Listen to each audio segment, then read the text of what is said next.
service. TDC for quality. TDC, your company. Together we succeed. Building our strong community. Pressing onward to our destiny. One love, one family. Together we succeed. Let the whole world see. Yes, this is 50.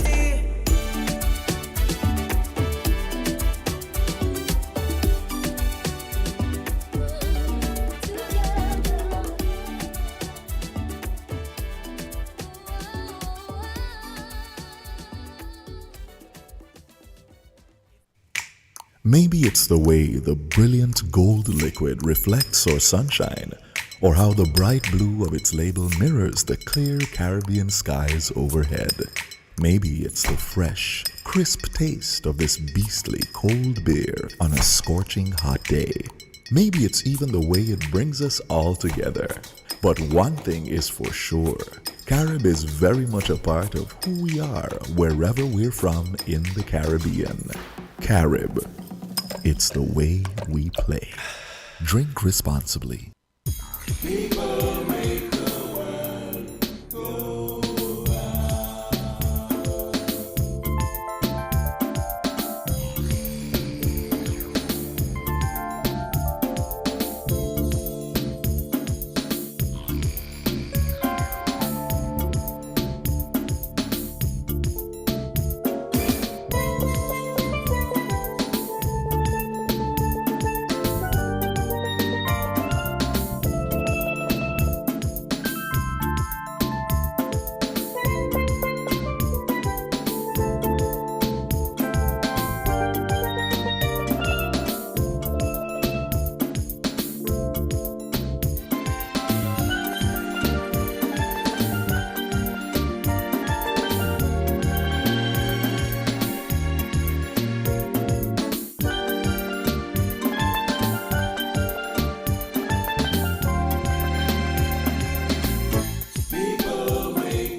Good morning, St. Kitts and Nevis, and welcome to Inside the News right here on WinFM 98.9. I'm your host for today, Devon Cornelius.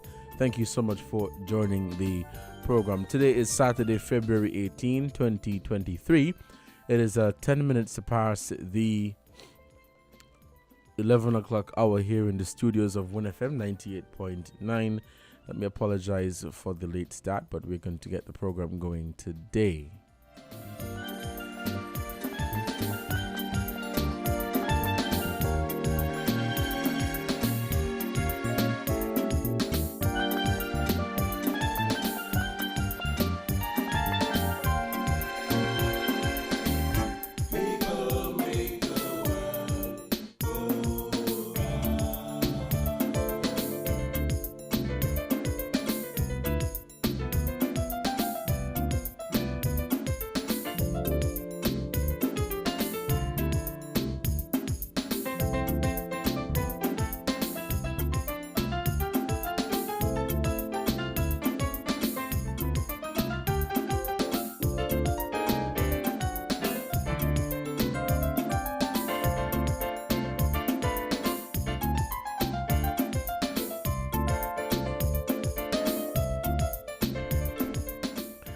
All right, welcome to Inside the News right here on WinFM 98.9.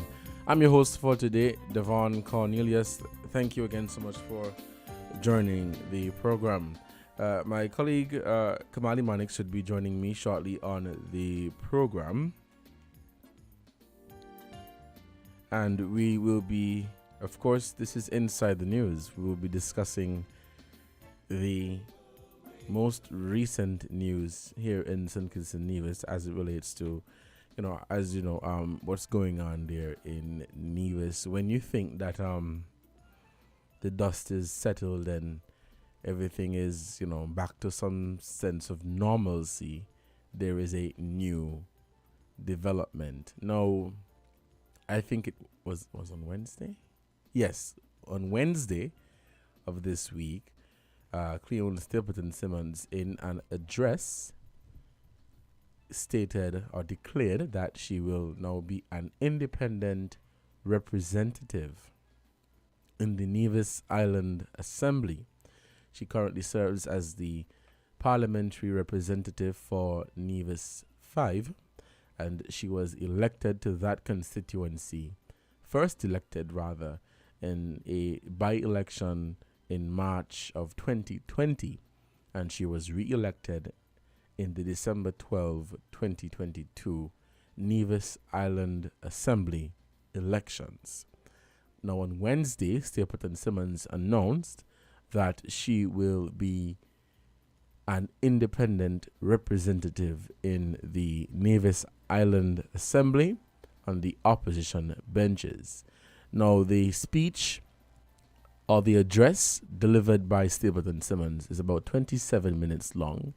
I won't play a 27-minute speech for you, the listeners, but I've taken out some parts that I thought would be interesting for you to listen. I think some of you perhaps have heard the speech before, but I'll just play some parts from the speech for you guys to give your take on this. I don't have the usual panel on today's edition of Inside the News, and so the phone lines will be open for you to call in and give your take, your opinion on the matter at hand. Last week we weren't able to take calls, and the week before we weren't able to take calls because we had a very thick panel, and so to have each panelist give their take and still take calls at the same time would have been difficult. And so because we don't have all of the panelists today, we will just be taking your calls. We'll take your calls to get your views and your opinion on the matter at hand. The phone lines will be open after I play these clips, and the numbers to call are 466-0989, 762-0989, or 662-0989. Of course, you can feel free to leave your comment or your view on the live stream. You can follow this program on our Facebook page or our YouTube channel. This is Inside the News for Saturday, February 18, 2023. I'm your host for today, Devon Cornelius. Now, I have some clips here from the Honorable Cleone Stapleton Simmons. As I said, on Wednesday, she announced that she will be representing, or she will be in the Nevis Island Assembly as an independent representative. Let me play these clips for you. On December 14, 2022, 2 days after the local election, I reached out to Honorable Dr. Janice Daniel Hodge to arrange a meeting to discuss the leader of the opposition and the nominated member.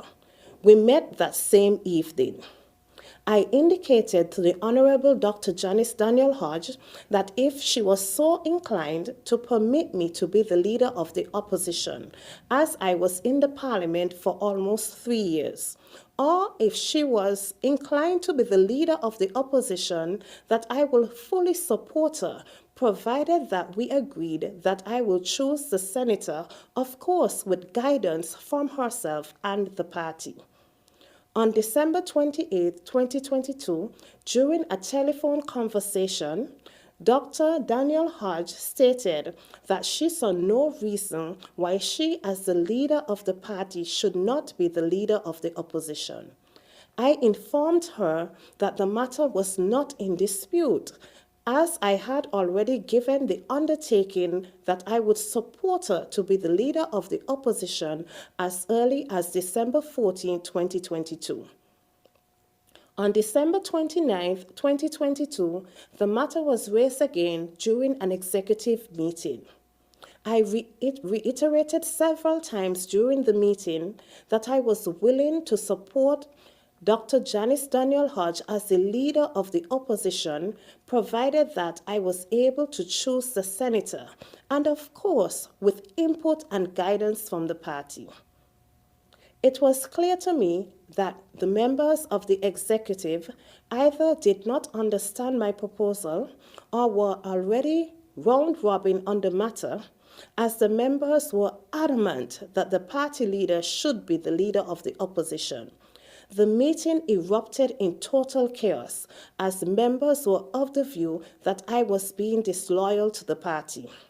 Despite my protest to the chairman, Mr. Henry Daniel, not to put the matter of the leader of the opposition to a vote because the decision to support Honorable Dr. Daniel Hodge could only be made by myself as the other elected member of the opposition, and it was not necessary to do so as the matter was not in dispute.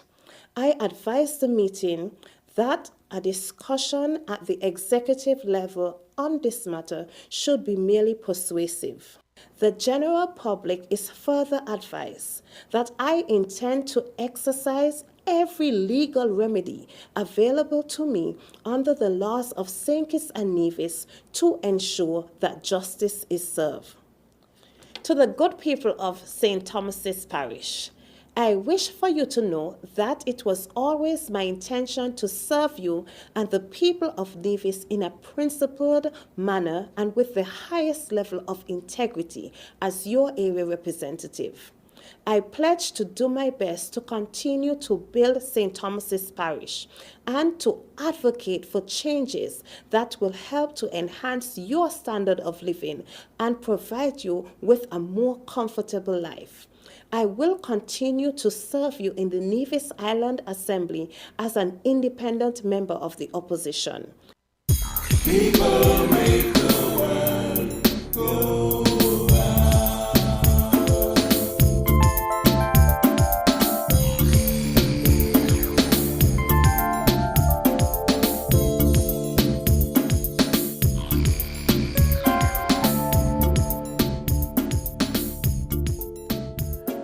This is Inside the News right here on WinFM 98.9. I'm your host for today, Devon Cornelius.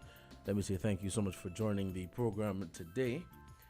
We are live on our social media platforms. You can check us out on our Facebook page or our YouTube channel. This is Inside the News for Saturday, February 18, 2023. You were just listening to the Honorable Cleone Stapleton Simmons, parts of her address on Wednesday of this week.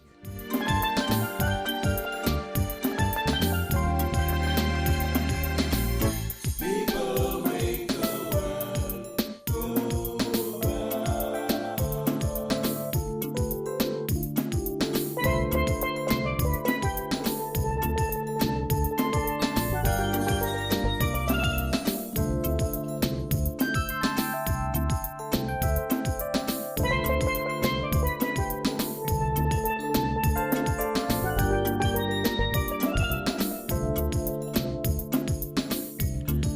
So yes, that was some clips from the speech delivered by, or the address delivered by the Honorable Cleone Stapleton Simmons on Wednesday of this week, where she announced that she will be representing, or she will be an independent representative on the opposition benches in the Nevis Island Assembly. Now, this issue has been going on for quite some time, stemming or originating from the elections held in Nevis in December.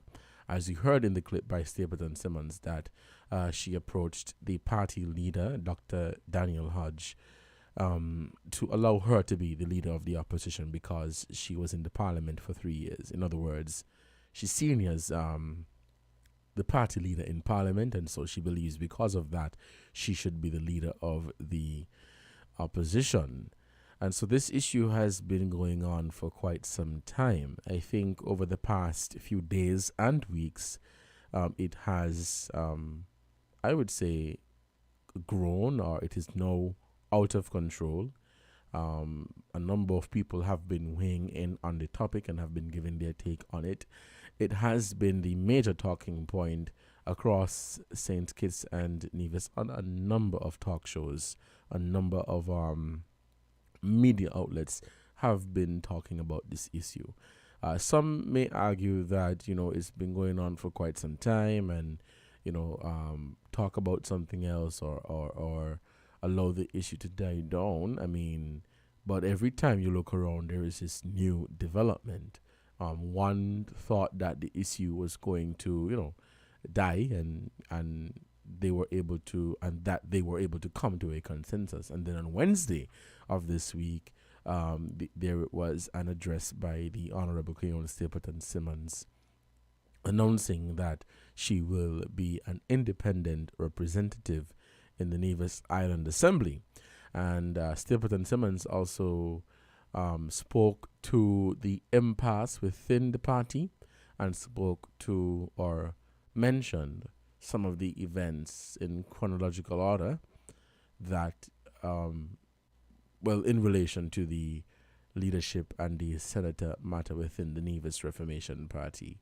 You know, we talked about this last week, and you guys would recall that I said that it is quite an unfortunate and sad issue, and I don't think anyone really saw or thought that it would have come to this point, or we would have been having this conversation, or people generally would have been having the conversation. But it is what it is, and we are now at this stage. The Nevis Island Assembly convenes on Monday, the 20th. I believe Monday is the 20th. Yes, Monday is the 20th. So the Nevis Island Assembly convenes on Monday, where the Minister of Finance, Premier Matt Brantley, will be presenting the 2023 budget address. However, no leader of the opposition has been named as yet. Now, political pundits claim or say that they believe the Governor General will intervene in this matter, and that the Governor General would name someone as the leader of the opposition, and that perhaps would make way for a senator to be appointed, understanding that the Constitution gives the expressed right to the leader of the opposition to choose the opposition senator. And so quite an interesting development, but we will see if the Governor General would intervene on this matter. Some people believe that if the Governor General intervenes, the Governor General may appoint the party leader, Dr. Daniel Hodge, as the leader of the opposition. The question is, though, with Stapleton Simmons declaring her independence, what does that mean for the appointment of a leader of the opposition and an opposition senator? Because while she has not announced her resignation from the party, she has declared that she will be an independent representative. Now, when the news broke that Stapleton Simmons will be representing, will be in the parliament as an independent representative, a number of people took that to mean that she resigned from the party. And you can't wrong people for thinking that. If you are a member of an organization, or let's just say if you are a member of a party, and then you come and announce that you will be in the parliament as an independent representative, it would be safe for one to assume that you have removed yourself from the party, you quit, you resign, or what have you, or whatever the situation is.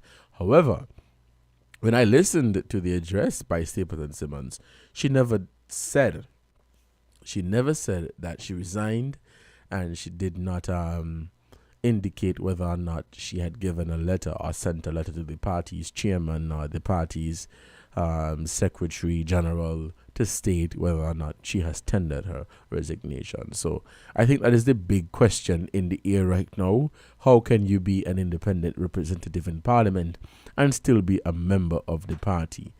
My take on that is you've completely disregarded the fact that you are a member of a party, whether you are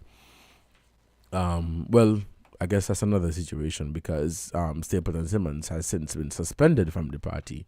So perhaps on that basis why she has taken the decision to be an independent representative. Because as noted in the party leader's address, she's suspended, and so therefore she's not able to represent the party on any matter or represent the party on or any institutions of the NRP. And so perhaps it is the reason why Stapleton Simmons took that position to state or to declare that she will be representing or be an independent representative in the Nevis Island Assembly. My colleague Kamali Mannix will be joining me on the panel today. Kamali, good morning. You hearing me clearly?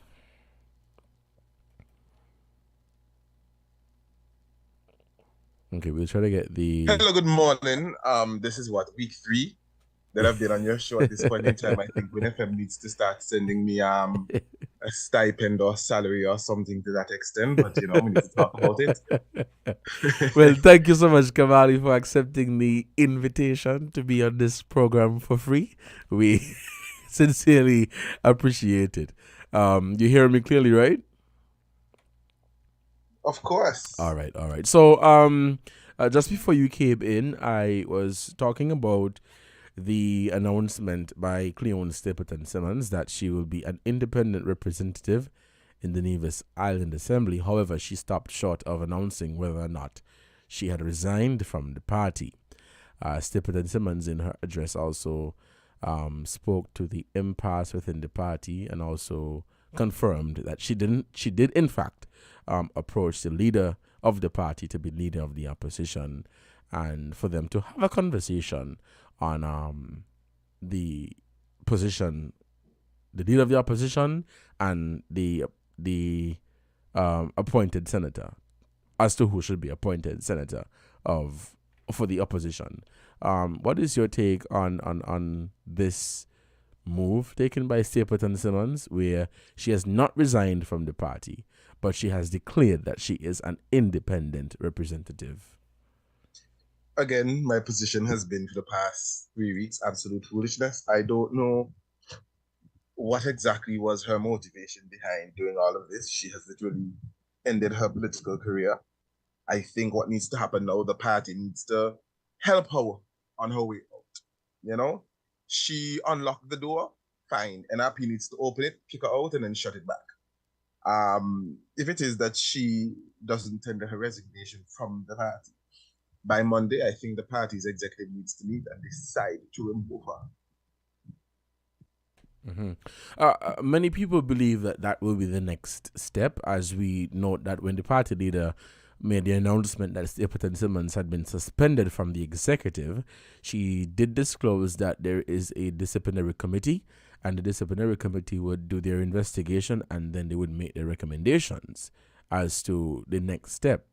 Would that be expulsion from the party? It is left to be seen. But I think at this point, where Stapleton Simmons has announced that she will now be an independent representative, I see no need for NRP and Cleone Stapleton Simmons to remain working together. I think they need to part ways, and for the party to make up its mind that for the next election, they're going to have to find a new candidate to run in that constituency. And Stapleton Simmons, I think, has already made up her mind that she will be an independent representative, as she so rightly said. I think at this point in time, there's only one option. And the one option is for her to remove herself from the party.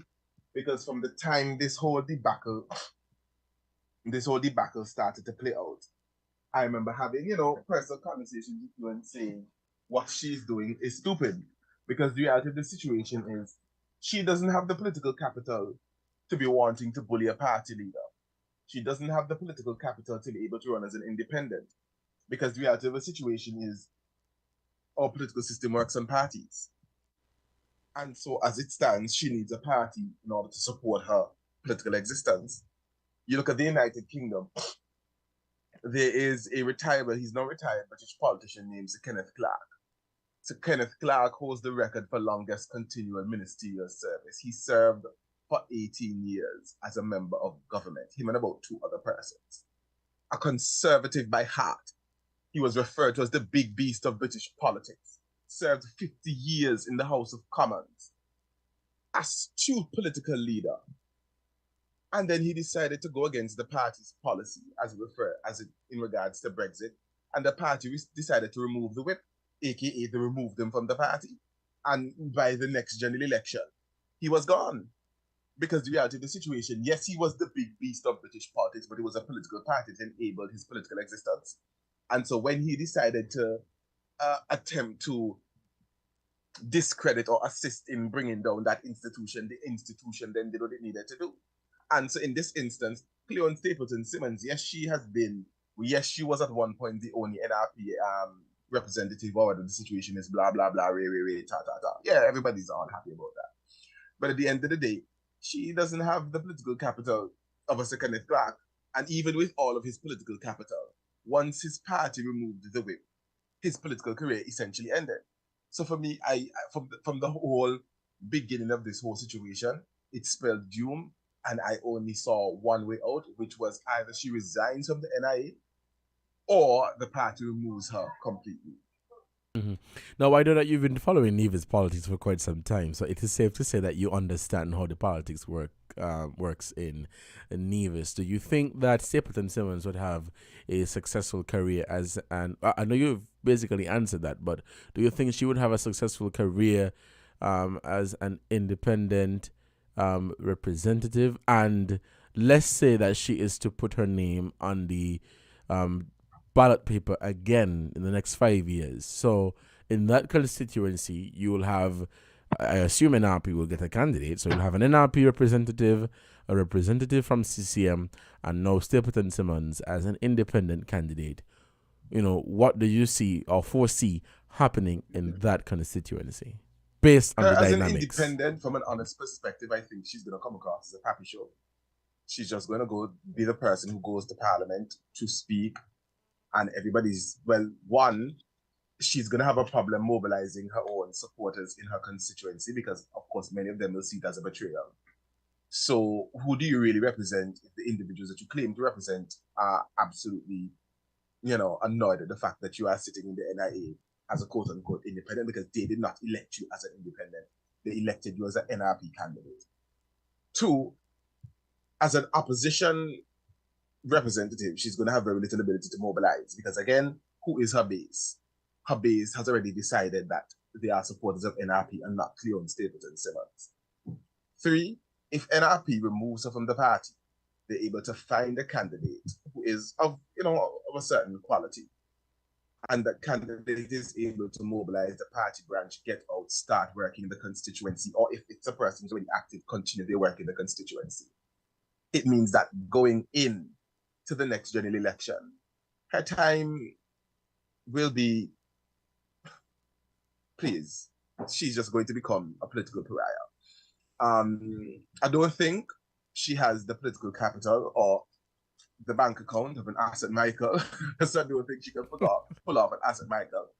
I very much doubt she has the political capital of a Timothy Harris, who was able to leave an established party, technically sit as an independent, and through political wheeling and dealing continue his political survival. I don't think she's any of those two persons. And so the reality of the situation is, if, for example, NRP, when they remove her, or when she removes herself, and you have a general election or local elections, or whatever y'all call it in Nevis, I don't know.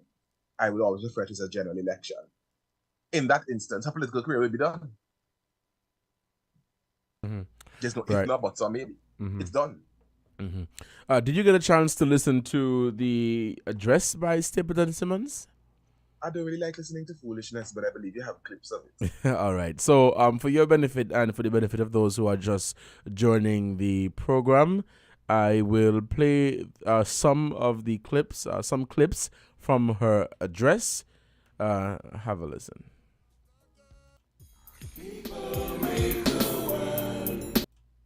On December 14, 2022, 2 days after the local election, I reached out to Honorable Dr. Janice Daniel Hodge to arrange a meeting to discuss the leader of the opposition and the nominated member.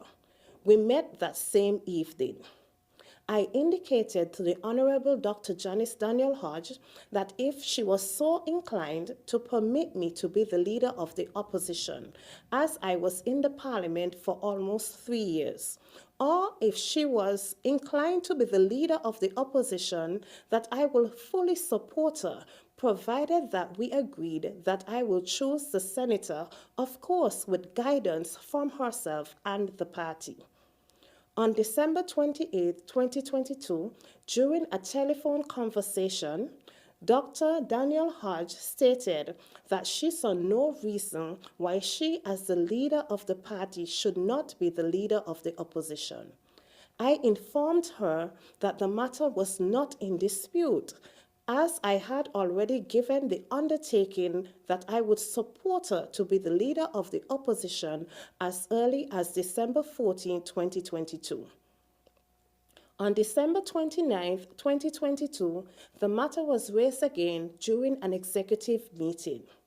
I reiterated several times during the meeting that I was willing to support Dr. Janice Daniel Hodge as the leader of the opposition, provided that I was able to choose the senator, and of course, with input and guidance from the party.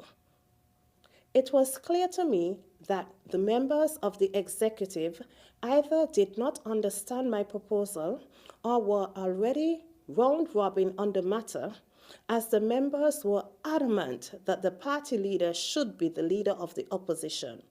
The meeting erupted in total chaos, as members were of the view that I was being disloyal to the party.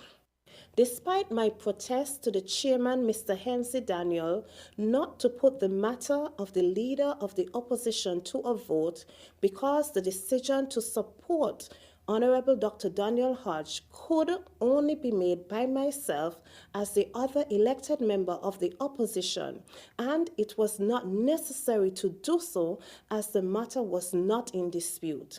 I advised the meeting that a discussion at the executive level on this matter should be merely persuasive.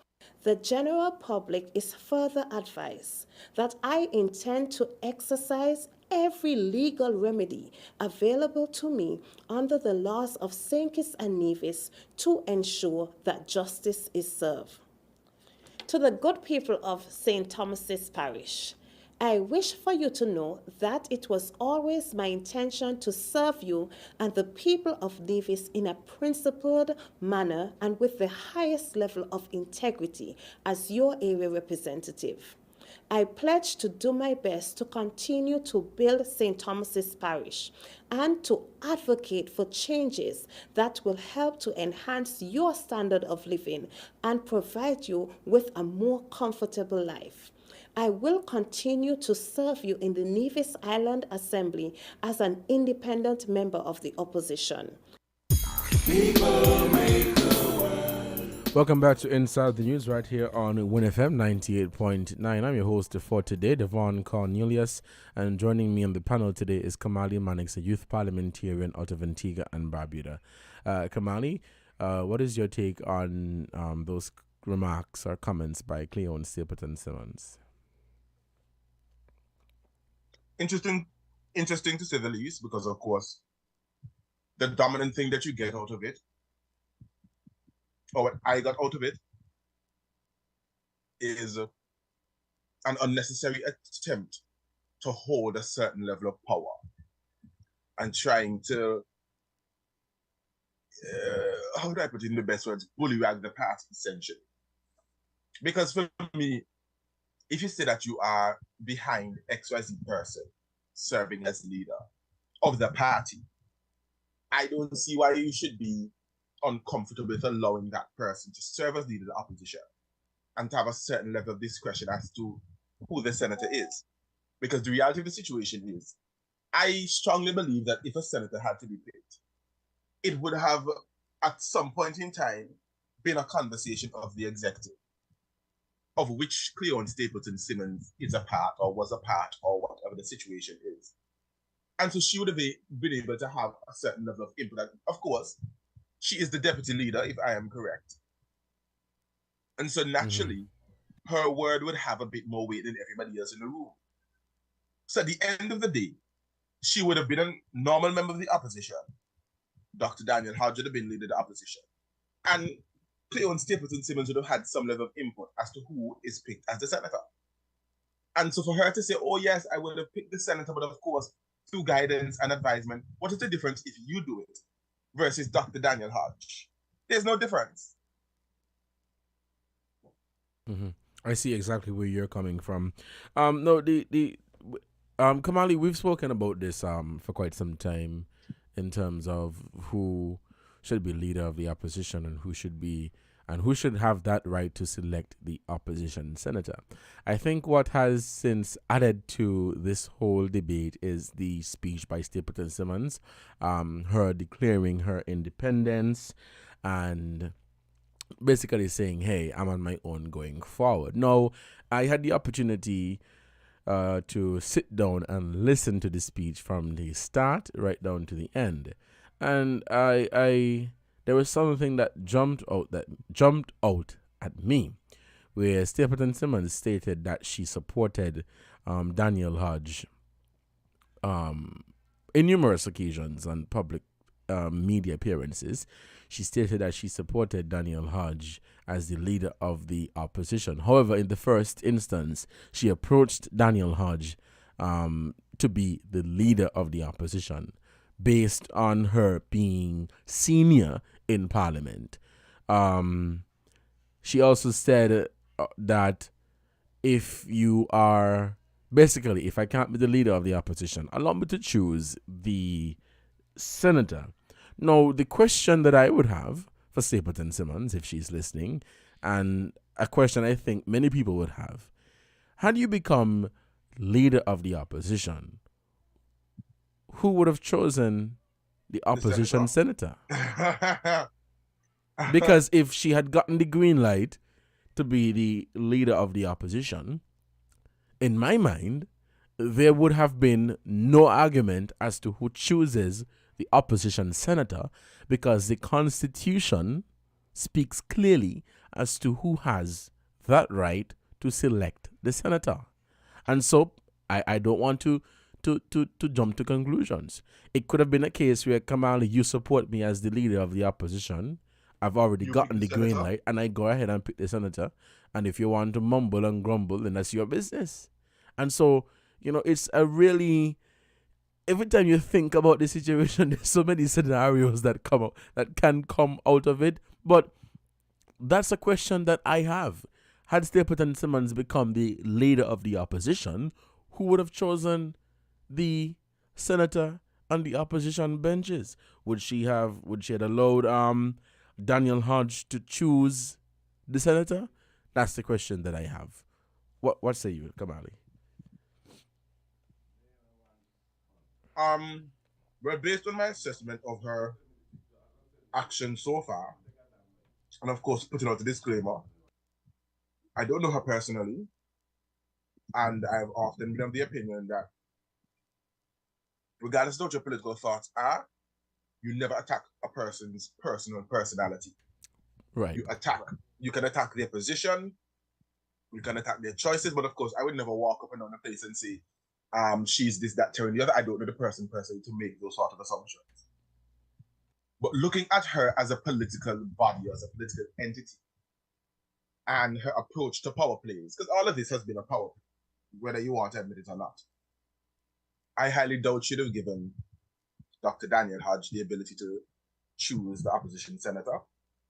And I believe that if Dr. Daniel Hodge had agreed to her serving as leader of the opposition, in a very short period of time, she'd eventually challenge for leadership in the hopes that, she essentially use, she didn't even have enough confidence to serve as leader of the opposition. I had to take up the mantle. And so I think it's right that I serve as party leader.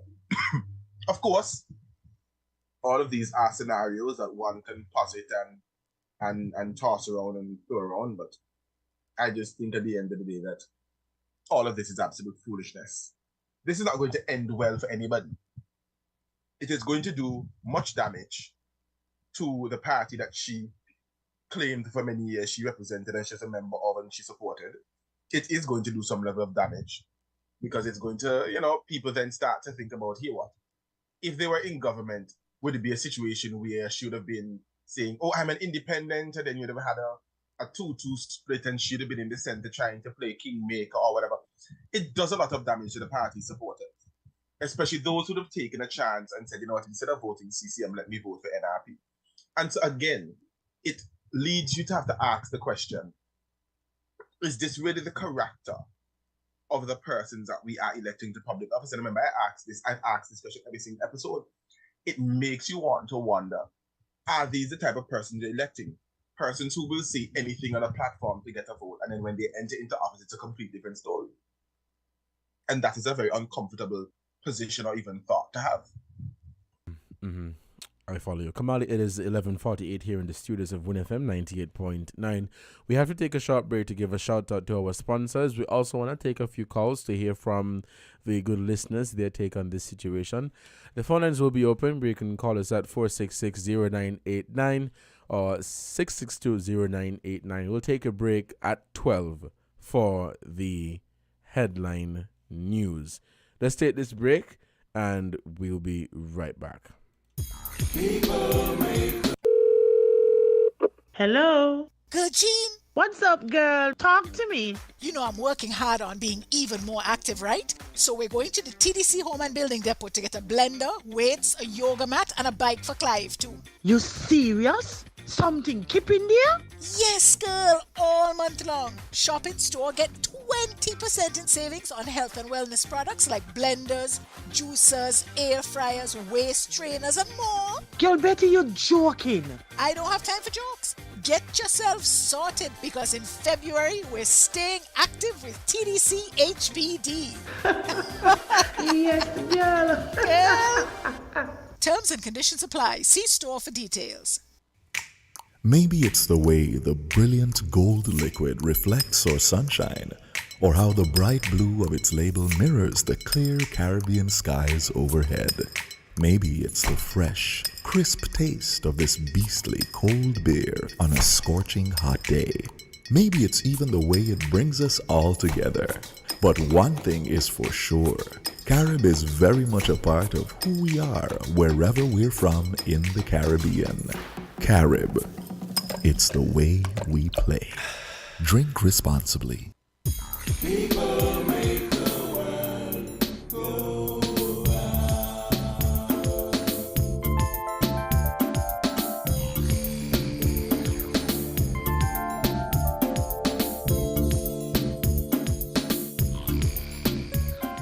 Welcome back to Inside the News right here on WinFM 98.9. I'm your host for today, Devon Cornelius. Thank you so much for joining the conversation for today. We have a first call for this morning, Kamali, so we'll take this caller. Caller, good morning. You are on the air quickly. Hey, good morning, Devon. How are you doing? I'm doing good, thanks. The other person's an Antiguan. Yes. Good morning, Antiguan. In the answer? What's his name? I think he's on Good the morning, line. my dear. Yes, How are you? they were unmuting. Oh, fine. Because I have a lot of Antiguan children, you know. My husband is an Antiguan, Henry. Children? Yeah, Yeah. caller, quickly pose your question. We want to take some more I calls. can pose my question. I pose it well because they respond. Now, has anybody ever considered why she was selected by the party leader? Why she was what? Wasn't it possible that he expected her to head the party? And then when they had the election, she was the only one who won? Hold on, back up. I don't understand the question. You want me to start again? No, you said you're referring to Mr. Parry. Mr. Parry chose her to replace him. Yes, and then your second question was what? Was it possible that he anticipated that she would become the party leader? And then you So that is the safest NRP seat. So was she chosen with that expectation? well, I And don't. then they had the election and she was the only one who won a seat again. What?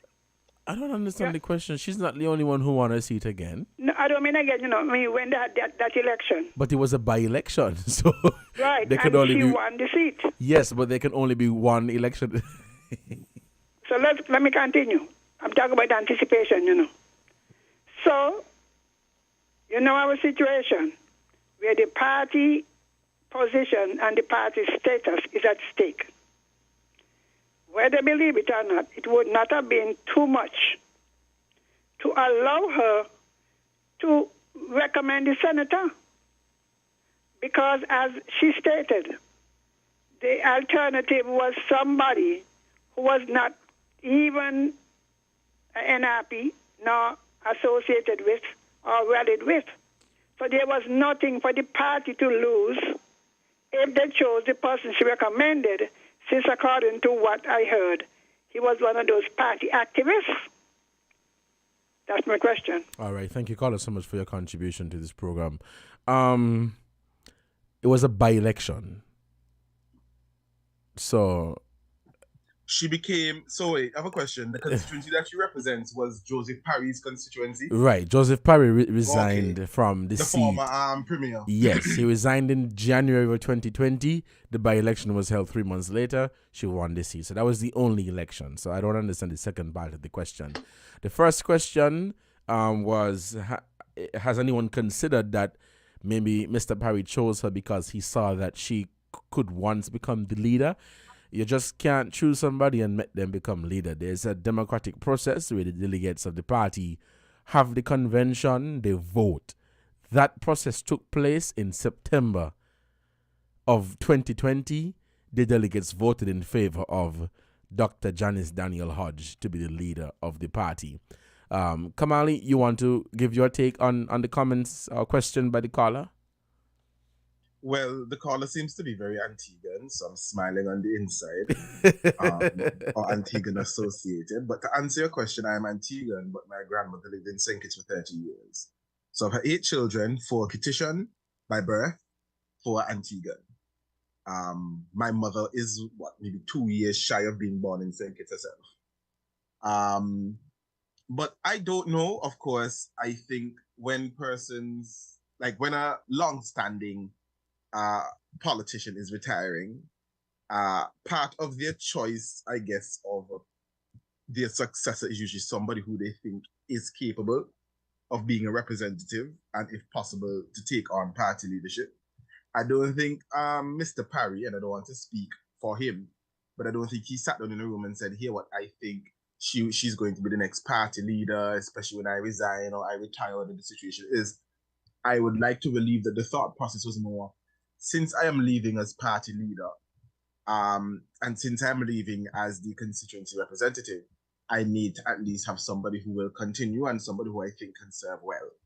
And so I think that was the dominant thought process. I don't think the thought process was, I am parachuting in the next party leader. Similarly, well, I guess you can kind of see it, she's elected and then the whole situation comes about, but whatever.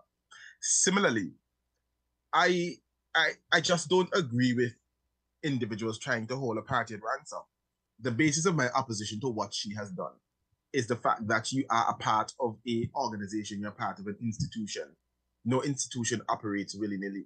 You understood that this organization has processes and procedures, and this institution has to interact with the larger institution of, the Constitution of St. Kitts and Nevis. And so it required an opposition leader. You agree to a certain person being party leader.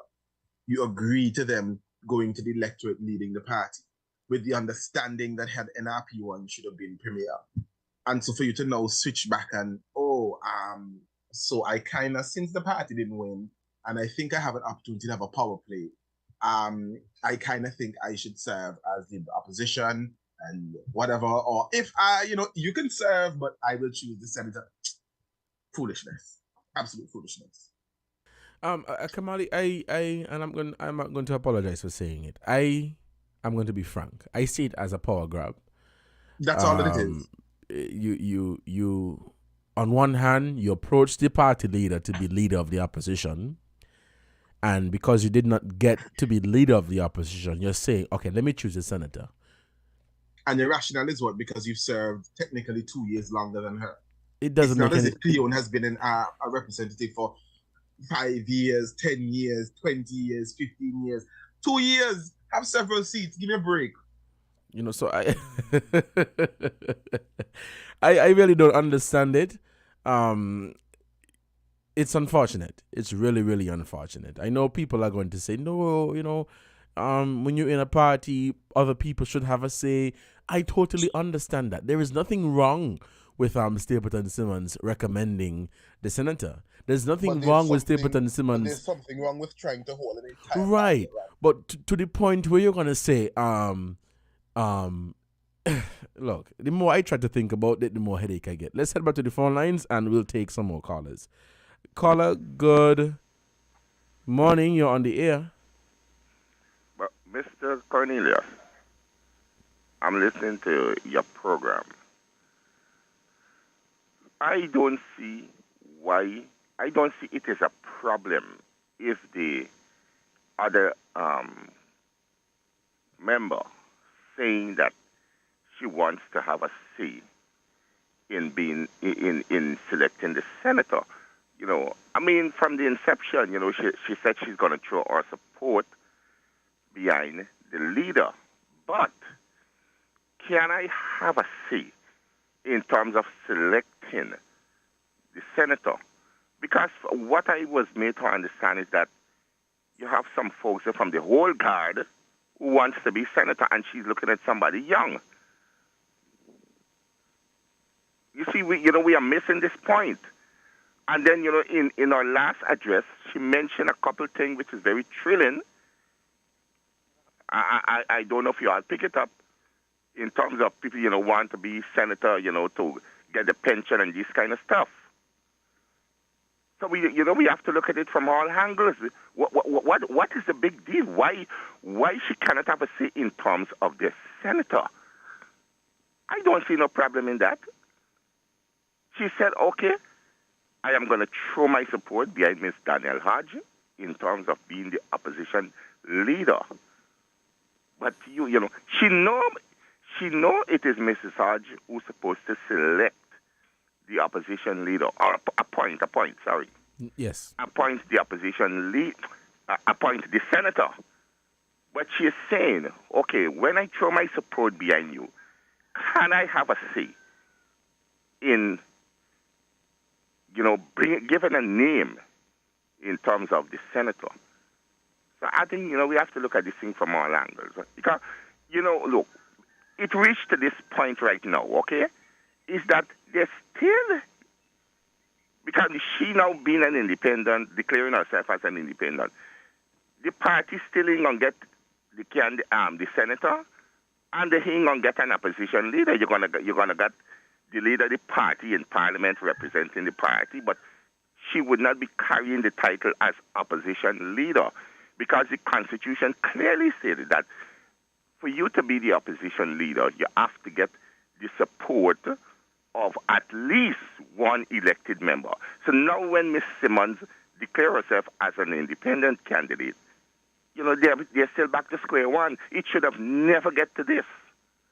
After the party, the party did so well in the last election, moving from 1 seat to 2. It should have never get to this.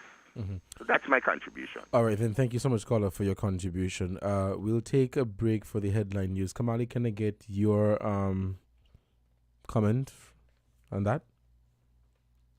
To me, I understand everything that the caller was saying, but I still think it is misconstrued. The reality of the situation is the way how parties traditionally select persons to sit on the opposition. There would have more than likely been a conversation of the party's executive. Cleone Stapleton Simmons is, well, at the time, was a member of the executive. So she would have had a say in who would have been appointed as the senator. And so for me, had she just said, fine, I will write whatever letter, whatever the situation is, you continue as leader opposition, she would have always had a say in who was selected as the opposition senator. It was never a discussion as to would she not. She was always going to be able to have a say. Which is why when she puts it as, because the way the situation would come across to some is, oh, Janice is just going to say, make me leader the opposition, she has full rights to appoint the senator, just hush your mouth. That's not how any political party works. As large as Antigua is, in terms of size to Nevis, population-wise and geographic size, the party's executive and so on has a certain level of input as to who Gaston Brown appoints as a senator. So it's, I just think this whole situation is stupid, to be very honest. I don't think it should have gotten this far. I think it was a power play that didn't need to happen. Kamali, if I may, in closing for the headline news, right? I understand where the caller is coming from, and I stated that on several occasions. There is nothing wrong with Stapleton Simmons recommending the senator. There is nothing wrong with Stapleton Simmons saying, hey, I think this person should be the senator. But for you to allow it to get to this point where you are telling the leader, let me choose a senator or else I'm not going to support you as leader of the opposition, is absolute rubbish. And for me, you're taking away all the rights that the leader has. It might as well you be the leader. And that is how I see it, as a power grab. So there's nothing wrong with recommending. But I cannot be a part of an organization where I'm saying, hey, let me recommend this person. And because I did not get the opportunity to recommend that person, I am given ultimatums. I'm saying, do this or else I do that. So I don't think the issue is necessarily Stapleton Simmons recommending anyone for the position. The issue is how she went about doing it. And I think Stapleton Simmons herself understands that. The issue is not Stapleton Simmons recommending or saying, I think Kamali should be the senator or this person should be the senator. Because ultimately, as you just stated, Kamali, it would come down to the executive sitting down, having a discussion, and saying, perhaps putting the matter to a vote. But for you to demand, for you to say, it is either this person or end of discussion, I think is out of place. It is out of place. Had you been an independent representative prior to the elections in December, then you would have had every right to make a move for leader of the opposition or whatever. But you cannot be a part of an organization where there are other members of that organization and feel as though that you are the only one who should have that say other than the leader.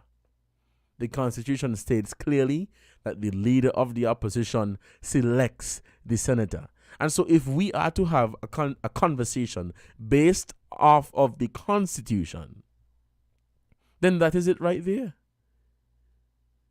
In terms of who becomes the party leader, I agree with Stapleton Simmons that is no set thing that the leader of the party must be the leader of the opposition.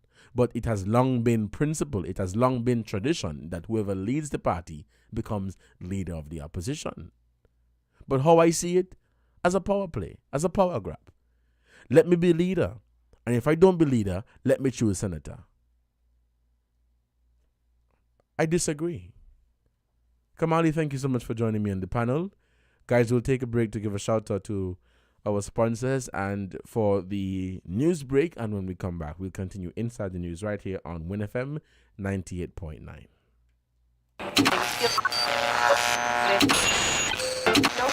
You found the sound. 98.9. Win FM.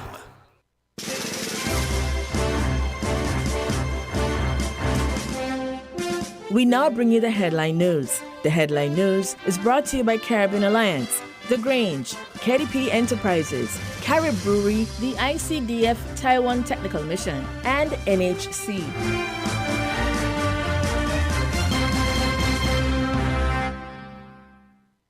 When it comes to the important things in life, your health, your education, your choice of a life partner, and of course your insurance provider, only the best will do. Caribbean Alliance Insurance is the only insurance company in the Eastern Caribbean with an A excellent rating. We have a robust 3-tier reinsurance strategy that protects our policyholders from multiple catastrophes, even if they occur in quick succession. We spread our risks over 18 territories, ensuring minimal impact to individual territories when a disaster strikes. We provide an excellent claims experience. Claim settlement is usually between 24 to 48 hours. Our A excellent rating means that you are more secure with us. Contact us for motor, property, marine, public liability, employer's liability, and other policies.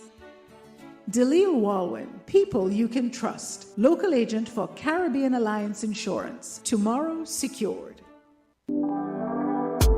The Taiwan Technical Mission, in collaboration with the Department of Environment, continues to seek the partnership of the public in this recycling initiative. Collect and bring your plastic bottles, metal and aluminum cans at any of our collection points in St. Kitts and Nevis. In St. Kitts, visit us at Buckley's across the road from Best Buy Supermarket, in Dieppe Bay on the lawn westward of the football playing field, and in the vicinity of Connery Roundabout. In Nevis, the collection points are Old Artisan Village, Big Six, Delta Petroleum, and X-Petrol. Do visit our Facebook and Instagram pages called Let's Recycle in St. Kitts and Nevis and Department of Environment, St. Kitts, for more information on the collection schedule for these recycling points. In St. Kitts, you can call the Department of Environment at 466-8535, and for Nevis, call Nevis Solid Waste Management at 869-469-1762.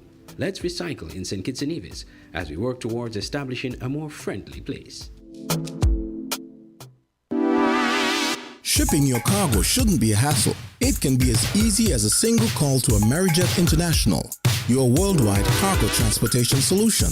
We provide all the services you need to ship your goods anywhere in the world, whether your shipment is fresh, frozen, large or small, alive or hazardous. You can count on Amerijet to deliver it safe and sound. Amerijet International, by land, sea or air, we get it there. For more information, visit us online at www.amerijet.com or call us at KDP Enterprises at 466-9595. Maybe it's the way the brilliant gold liquid reflects our sunshine, or how the bright blue of its label mirrors the clear Caribbean skies overhead. Maybe it's the fresh, crisp taste of this beastly cold beer on a scorching hot day. Maybe it's even the way it brings us all together. But one thing is for sure, Carib is very much a part of who we are wherever we're from in the Caribbean. Carib, it's the way we play. Drink responsibly. NHC is helping you to pay less in 2023. Having difficulties keeping up to date with your mortgage? Make an appointment to speak with your account manager today and learn how you can pay less. Our refinancing program will give you the opportunity to pay as low as $300 a month. Call us 466-4701 or visit our office at East Park Range. Pay less. Worry less with NHC refinancing program that's designed with you in mind. Offer valid from February 1st to June 30th. Did you know that the Grange Healthcare Facility is the first purpose-built, non-governmental healthcare organization on St. Kitts? It's situated at Otley's, 7 miles east of Basseterre in beautifully landscaped surroundings. The Grange has a team of highly trained professionals and provides care that's rated as being comparable with UK and North American standards. The Grange offers varied accommodations to suit your individual needs, and our all-inclusive packages make the cost of care per hour the most competitive on the island. Services include convalescent care for all ages, daycare facilities for older adults, rehabilitation services, and training and continuing education for healthcare providers. For more information, call 466-5525 or 465-8020. Fax 466-8221 or email thegrangehealth@gmail.com or visit our website at www.grangehealthcarefacility.com.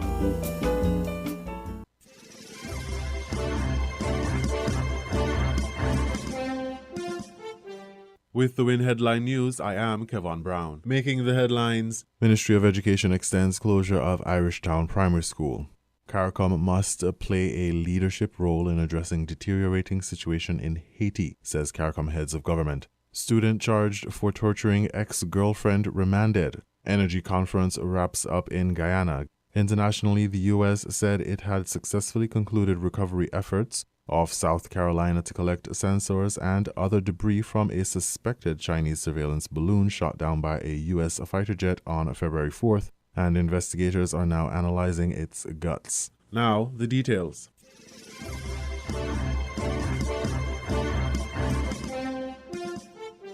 The Ministry of Education has announced an extension of the compassionate care leave for staff and students of the Irishtown Primary School. The school will now remain closed from February 20th through 24th. The ministry will continue to reach out where needed, and services of the Guidance Counseling Department will continue to be available. The school is expected to open again on February 27th, barring any additional compassionate care leave.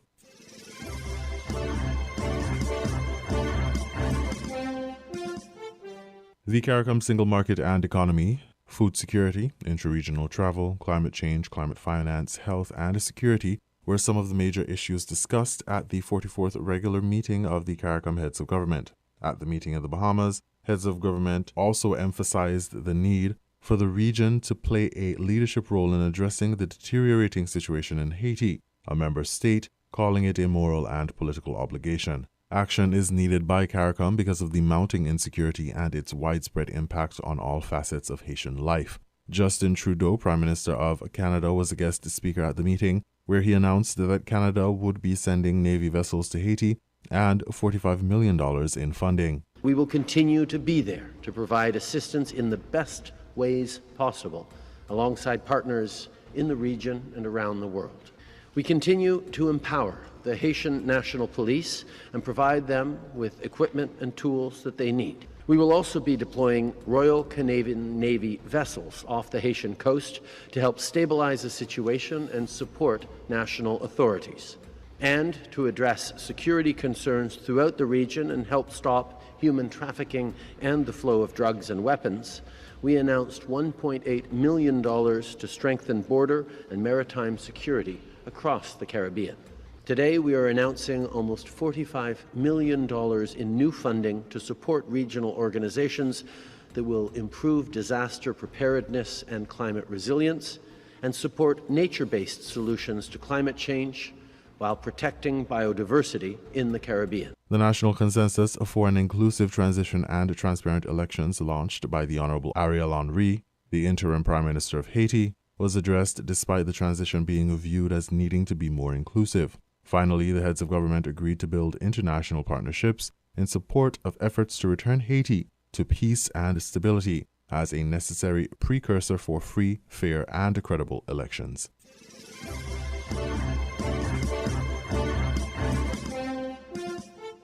In regional news, student charged for torturing ex-girlfriend remanded, Television Jamaica reports.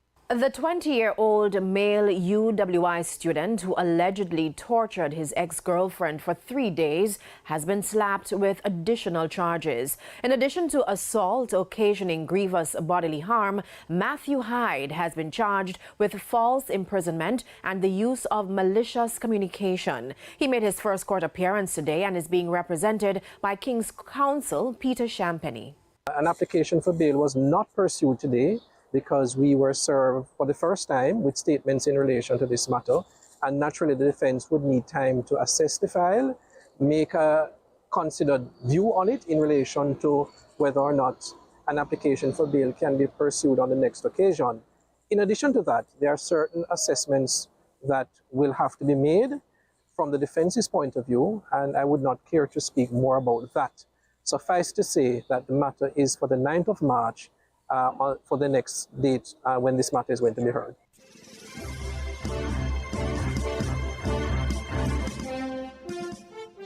Energy conference wraps up in Guyana. Guyana News Source has that story. As the curtains came down on the 2023 International Energy Conference and Expo, the event is being dubbed a major success by the government, with the Finance Minister, Dr. Ashni Singh, indicating that it created a window of opportunities for local, regional, and international businesses and investors to connect and even partner in the field of energy. The Energy Conference saw close to 1,000 delegates in attendance and more than 200 exhibitors on show.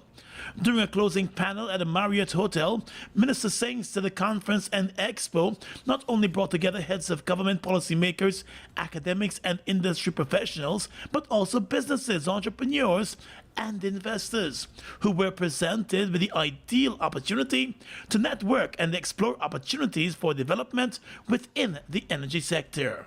The expo presented a fantastic opportunity to showcase the rapidly changing face of the private sector of Guyana, because you had not only the traditional big names and the traditional big players who you would expect to be there, but you saw a number of very interesting, a number of companies, some of which are completely new, some are local, some are regional, some are international, being able to communicate, to convey here again to this audience and a much wider audience, what they are already doing in Guyana and with Guyana. The minister responsible for finance pointed out that the 4-day energy conference and expo attracted energy giants like ExxonMobil and Hess Corporation, as well as new entrants to the market, and created a platform for them to advance their businesses.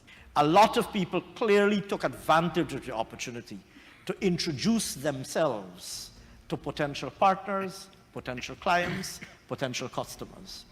And I would want also to characterize that as an extremely positive thing. I know that many people met new counterparts for the first time. They were able to introduce themselves, talk about what they're doing, explore possible opportunities for partnerships. And I think the conference, and in particular the activities on the margins of the conference, whether it was the coffee breaks or the receptions that were held in the evenings, or the privately arranged bilateral contacts that people engage in, I think that was also a hugely successful stream of engagement. Meanwhile, the Minister of Natural Resources, Vikram Bharat, also applauded the organizers behind the International Energy Conference. He dubbed it one of the biggest energy conferences in Latin America and the Caribbean. He said that he was pleased to see local companies rising to the bar and competing with regional and international companies in the energy sector. The minister said he too was happy with the focus on clean and affordable energy. We have no issue with that as a country. We are fully committed to achieving that, to working towards achieving that. But the big question is, how are we going to truly finance that? Renewables cost money. Moving to net zero costs money. Cutting emission costs money. So how are we going to truly achieve that? If we're going to sit by and wait and help to come our way, we might be waiting for a long time.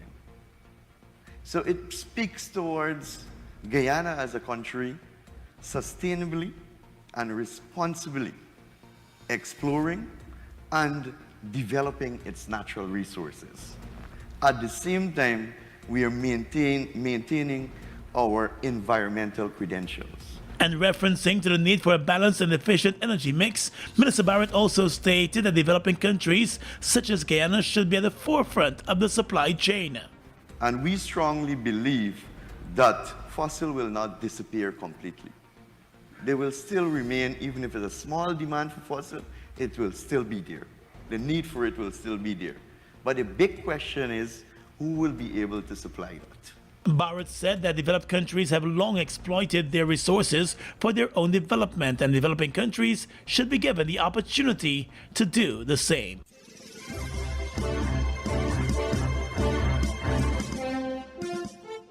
We now bring you these international reports. They did finish their recovery operations off the Carolina coast. The United States on Friday said recovery efforts to collect sensors and other debris from a suspected Chinese spy balloon were successfully concluded. And National Security Council spokesperson John Kirby said investigators are now analyzing its guts.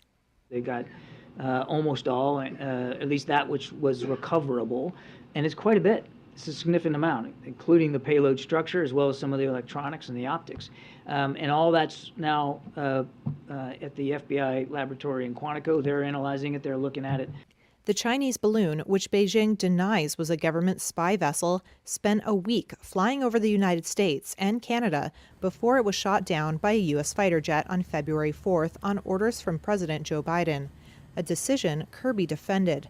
No apologies here. Kirby also said the U.S. does not believe the Chinese balloon was able to collect any unique intelligence in addition to what it already gathers. We were able to put in place protocols at sensitive military sites in the country, particularly in the Midwest, to limit any collection ability. So we don't believe that that the balloon was able to collect anything of great significance, certainly nothing additive to what the Chinese may have already been able to do through other means. Since shooting down the Chinese balloon, the U.S. military has also brought down 3 other unidentified objects.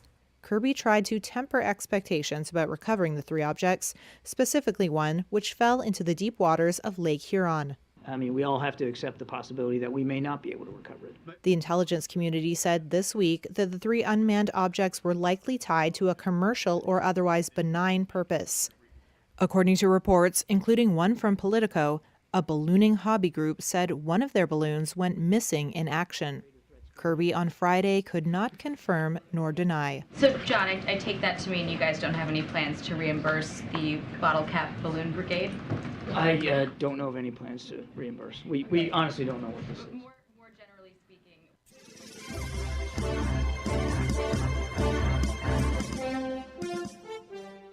A gunman went on a rampage in the small Mississippi town of Acapulco on Friday.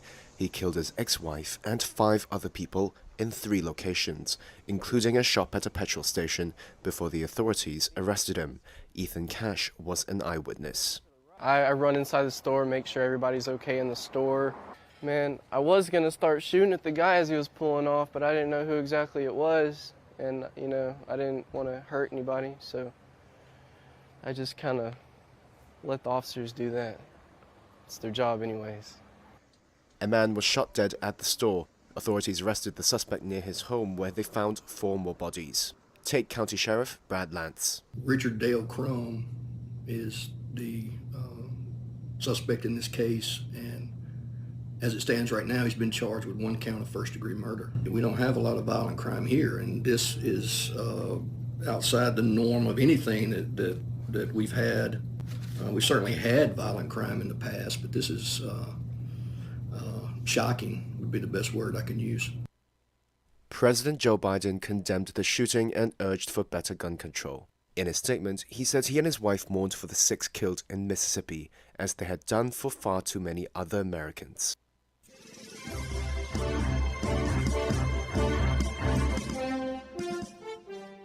Five former police officers in Memphis, Tennessee, have pleaded not guilty to second-degree murder and other charges in the case of Tyree Nichols.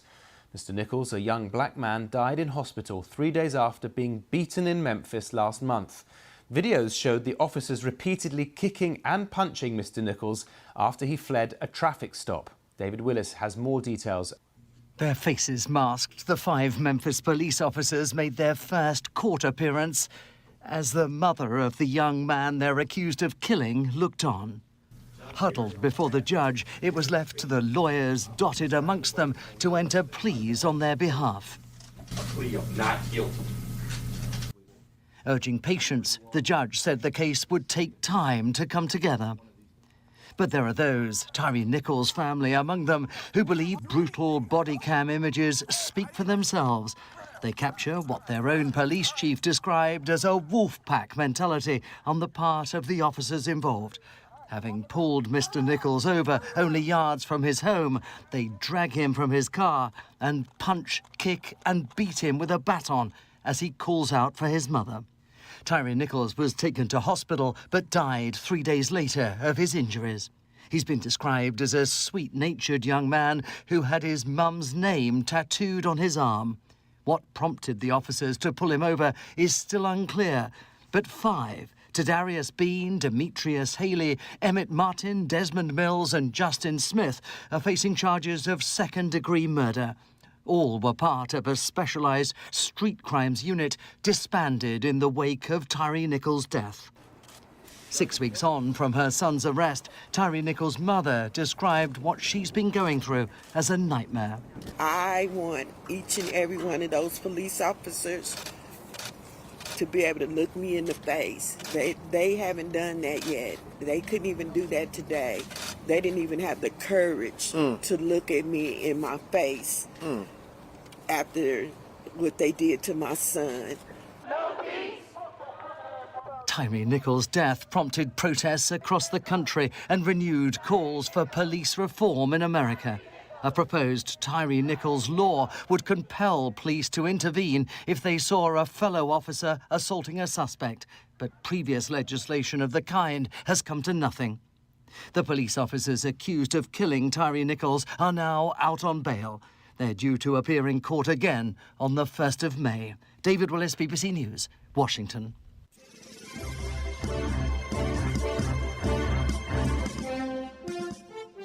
Bulgarian police have arrested 4 suspects in connection with a deadly incident of human trafficking. 18 people have been found dead in an abandoned truck near the capital, Sofia.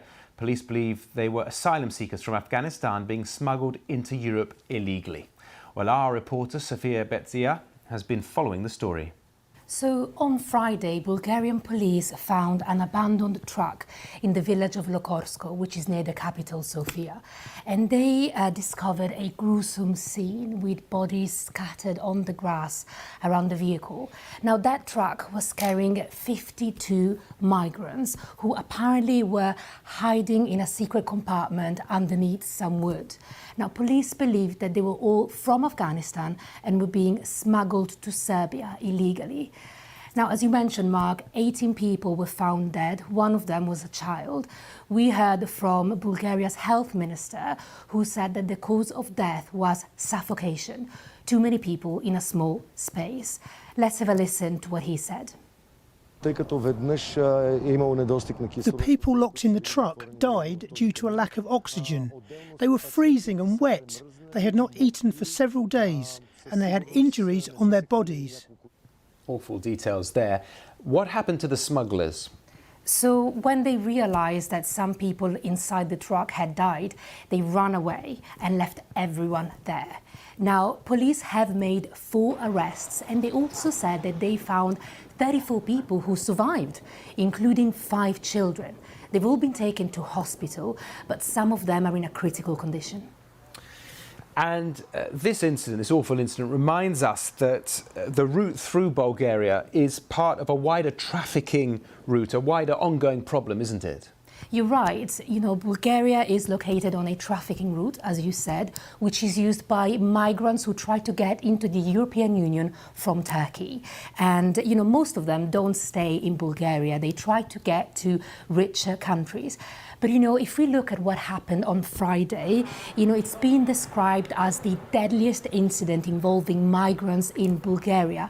There have been similar tragedies in the past in the UK and in Austria, but the timing of this is significant because the number of asylum seekers trying to get to the EU from the Balkans is going up.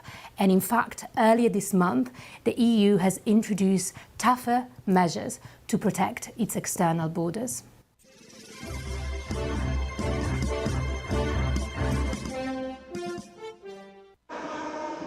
Elections are only days away in Nigeria. The presidency and seats in parliament are being contested.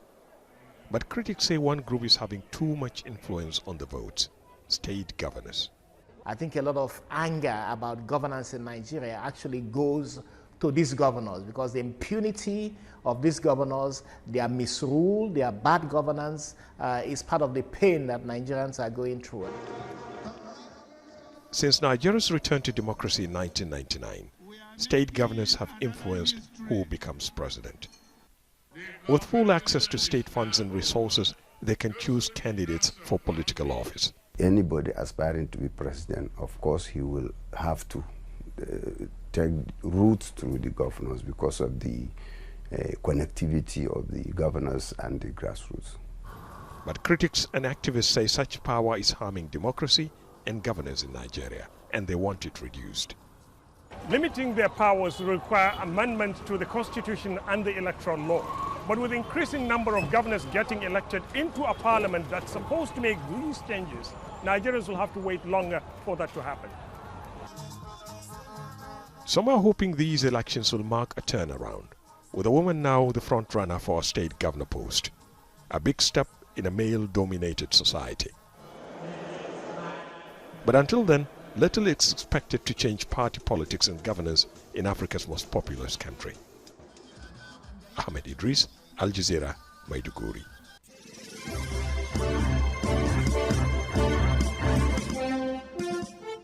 You were listening to the WinFM Headline News on 98.9. Our top stories were: Ministry of Education extends closure of Irishtown Primary School. CARICOM must play a leadership role in addressing deteriorating situation in Haiti, says CARICOM heads of government. Student charged for torturing ex-girlfriend remanded. Energy conference wraps up in Guyana. Internationally, the U.S. said it had successfully concluded recovery efforts off South Carolina to collect sensors and other debris from a suspected Chinese surveillance balloon shot down by a U.S. fighter jet on February 4th, and investigators are now analyzing its guts. Thank you for listening.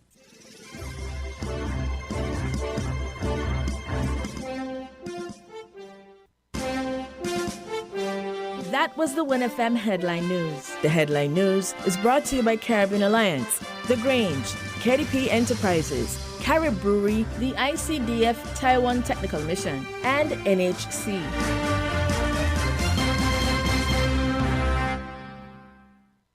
Did you know that the Grange Healthcare Facility is the first purpose-built, non-governmental healthcare organization on St. Kitts? It's situated at Otley's, 7 miles east of Basseterre in beautifully landscaped surroundings. The Grange has a team of highly trained professionals and provides care that's rated as being comparable with UK and North American standards. The Grange offers varied accommodations to suit your individual needs, and our all-inclusive packages make the cost of care per hour the most competitive on the island. Services include convalescent care for all ages, daycare facilities for older adults, rehabilitation services, and training and continuing education for healthcare providers. For more information, call 466-5525 or 465-8020. Fax 466-8221 or email thegrangehealth@gmail.com or visit our website at www.grangehealthcarefacility.com. NHC is helping you to pay less in 2023. Having difficulties keeping up to date with your mortgage? Make an appointment to speak with your account manager today and learn how you can pay less. Our refinancing program will give you the opportunity to pay as low as $300 a month. Call us 466-4701 or visit our office at East Park Range. Pay less. Worry less with NHC refinancing program that's designed with you in mind. Offer valid from February 1st to June 30th. With over a century of perfection behind the Mackeson name, a smooth blend with perfect balance and richness, it's no wonder Mackeson Triple Stout has a legacy of perfection. Enjoy the world over. Introducing our new look with the same great taste. Mackeson. All hail the king. Please drink responsibly.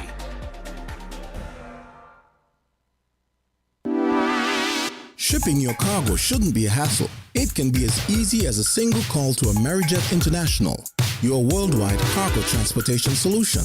We provide all the services you need to ship your goods anywhere in the world, whether your shipment is fresh, frozen, large or small, alive or hazardous. You can count on Amerijet to deliver it safe and sound. Amerijet International, by land, sea or air, we get it there. For more information, visit us online at www.amerijet.com or call us at KDP Enterprises at 466-9595. The Taiwan Technical Mission, in collaboration with the Department of Environment, continues to seek the partnership of the public in this recycling initiative. Collect and bring your plastic bottles, metal and aluminum cans at any of our collection points in St. Kitts and Nevis. In St. Kitts, visit us at Buckley's across the road from Best Buy Supermarket, in Dieppe Bay on the lawn westward of the football playing field, and in the vicinity of Connery Roundabout. In Nevis, the collection points are Old Artisan Village, Big Six, Delta Petroleum, and Ex-Petrol.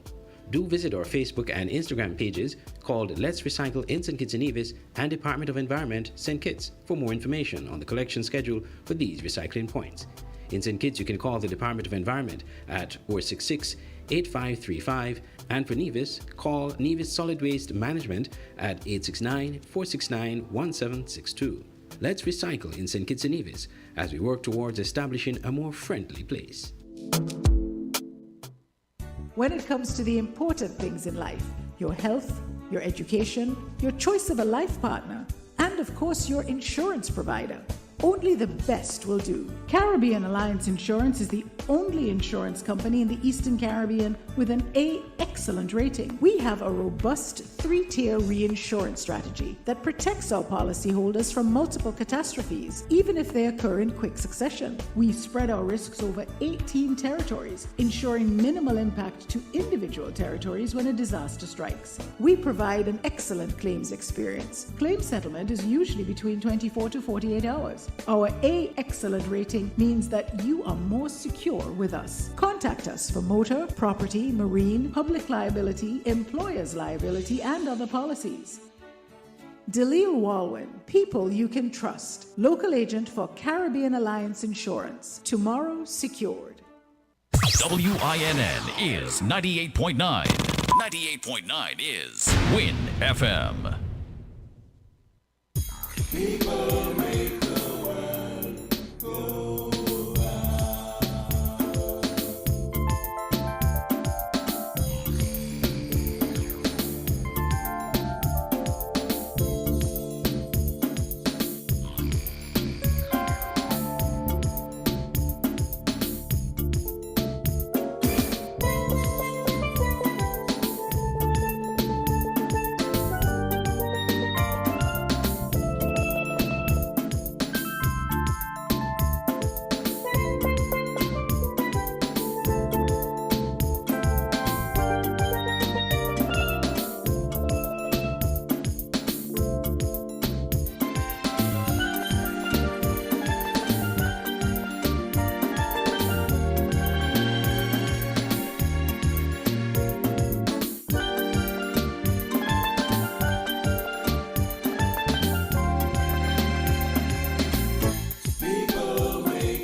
Maybe it's the way the brilliant gold liquid reflects our sunshine, or how the bright blue of its label mirrors the clear Caribbean skies overhead. Maybe it's the fresh, crisp taste of this beastly cold beer on a scorching hot day. Maybe it's even the way it brings us all together. But one thing is for sure, Carib is very much a part of who we are wherever we're from in the Caribbean. Carib, it's the way we play. Drink responsibly. If you need protection, you need one who you can trust to secure your investment. You need one who'll do you just. TDC Insurance, you're the one that you can trust. TDC Insurance, you're always safe with us. TDC Insurance is your go-to insurance company for all your insurance needs.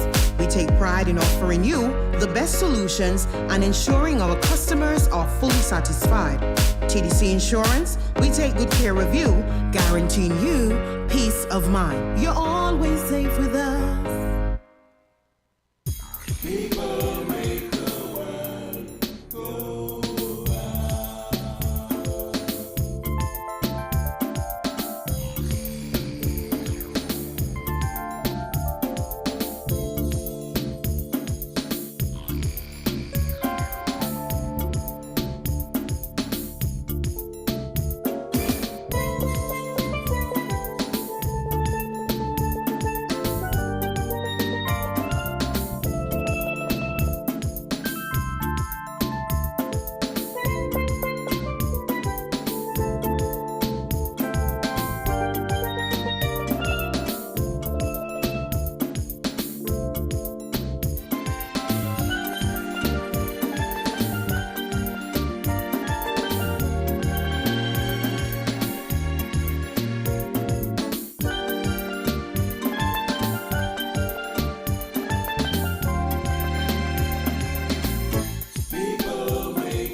Welcome back to Inside the News right here on Win FM 98.9. We took a break for the headline news and, of course, for the ads, the sponsors, so that they can play.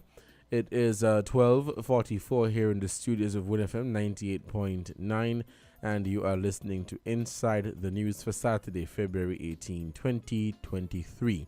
I'm your host for today, Devon Cornelius. Thank you guys so much for joining the program today. For those of you who are just joining, we were on the topic of Stapleton Simmons declaring her independence. She declared that she is now an independent representative in the Nevis Island Assembly.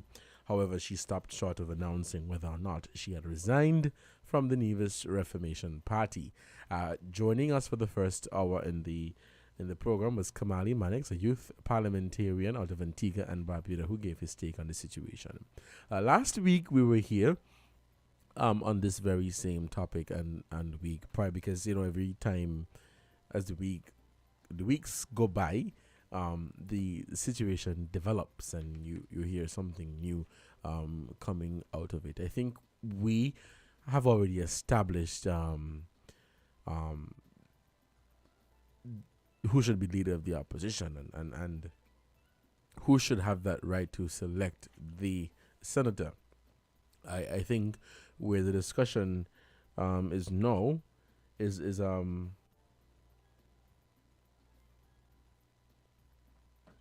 I think where the discussion is now is as it relates to Stapleton Simmons declaring that she's now an independent representative and her status in the party. We know that according to the party leader, she has been conditionally suspended pending the investigations or findings of the disciplinary committee, and that committee will be making their recommendations as to the next step as it relates to Stapleton Simmons' future within the Nevis Reformation Party.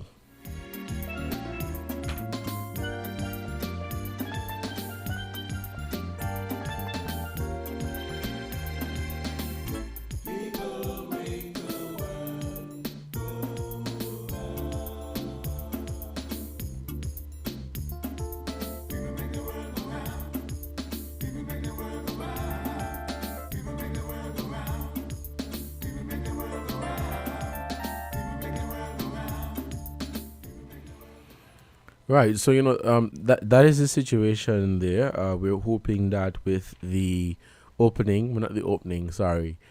Parliament meets on Monday for the budget address, where the Premier and Minister of Finance will be presenting the 2023 budget for the Nevis Island administration. Some people are predicting that the Governor General will step in and name the leader of the opposition, which would then make way for a senator. But how will that work out, considering that the other elected representative has since declared that they will be an independent representative? A very interesting development that has taken place. It is one that is quite unfortunate too, and I think this also has a lot to do with this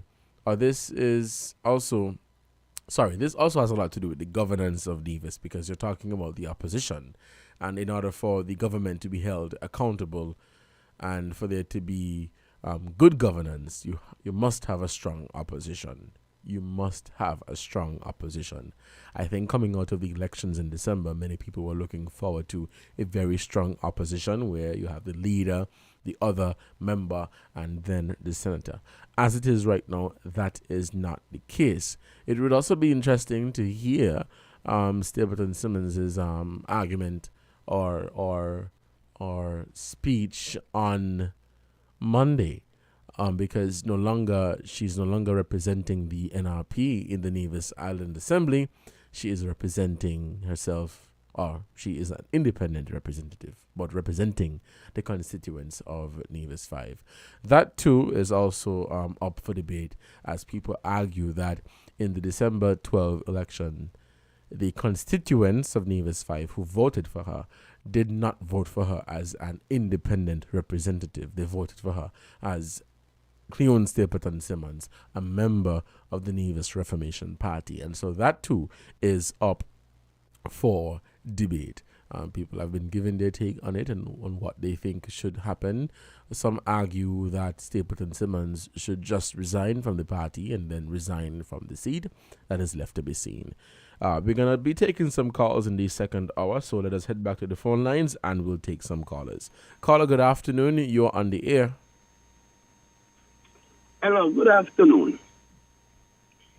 We're saying a lot on the Nevis thing. I want to come forward and think it's thing. I am a farmer. I am trying for a while now to understand or figure out the purpose of the Ministry of Agriculture. I'm trying to understand why we have to pay a minister, the whole entourage within the ministry, for doing nothing. Agriculture department right now, the government has no supplies. Fertilizer, insecticide, herbicide, there is none. The roads, it's been raining a while, the roads, the access roads to the farms, you can't get to them. They ain't got tourists driving through and sticking up all over going through Green Hill and things. I am trying to understand if that department needs a real revamping. Maybe we need to bring a PS or director, advertise the position, bring in a CARICOM national, a qualified person with experience who can, a 2-year contract, do something, make a difference. The world right now is under siege. The world. Food is running out. It ain't hit us yet, but it's going to hit us hard just now. The administration is doing nothing to mitigate against the possibilities that we see coming. My position is, maybe we need new people who know what they're doing, to put managers in place who has no idea of what they're doing, no plan for programs or policies, is detrimental to all of us. We need to put people in position who can do the work and not people who claim excuses. I continue to say the goal that this present administration score was offside. Enjoy your time. Bless up. All right, caller, thank you for your contribution to this program, and thank you for sharing that. I would want to encourage you to try to reach out to the Permanent Secretary for Agriculture or the Minister for Agriculture to sit down to have a conversation with them to share your grievances as well. But thank you for bringing them to the public's attention. The phone lines are open and we are taking your calls right here on Inside the News for Saturday, February 18, 2023. I'm your host for today, Devon Cornelius. We are taking your calls. That's 466-0989 or 662-0989. As I said, for the first hour, we were on the topic of Cleone Stapleton Simmons declaring her independence and, basically saying she's now an independent representative in the parliament. The question is, how does that work if you're still a member of the party? As it is right now, we have not heard of an official resignation by Stapleton Simmons. So I guess it will come in the coming days. I guess it will happen in the coming days. That is left to be seen. Parliament meets on Monday. It will be interesting. Now, as is customary, whenever the Minister of Finance presents the budget address, the leader of the opposition would have equal time to respond to the Minister of Finance after they have presented the budget. Who will the President of the House recognize as the leader of the opposition, if there is none? Let's head back to the phone lines and we'll take this call. Caller, good afternoon. You're on the air. Good afternoon, Mr. Cornelius. I have been listening intently to your program. An observation is that in fact, the confusion in the NRP is the NRP's problem and they should solve it on their own. It has nothing to do with us. The thing is, the NRP has got an extra seat than they had before. And the NRP is busy talking about leader of opposition. And the problem is, the leader is the problem. The new leader cannot lead. If you tell me that you get an extra seat, you now have the opportunity to come together and make a decision as to who is going to be the leader of the opposition. And it cannot manage it. It's capable of managing that. You need to look at the leader. Your whole program this afternoon has been, every time you start, you come up for air and you start again to start on Cleone Stapleton Simmons. She has made her case clear. Given to her the Constitution, you're giving me the impression that whatever confusion is going on inside the NRP trumps the St. Kitts Nevis Constitution. That, I believe, is the problem. You guys need to pay attention. It's only I shouldn't say this, it's only, but for us, it's the SKN Constitution that matters. It trumps all. And the SKN Constitution states that the leader of the opposition has to be the one that commands the support of the elected, the majority of the elected, at least one other elected representative.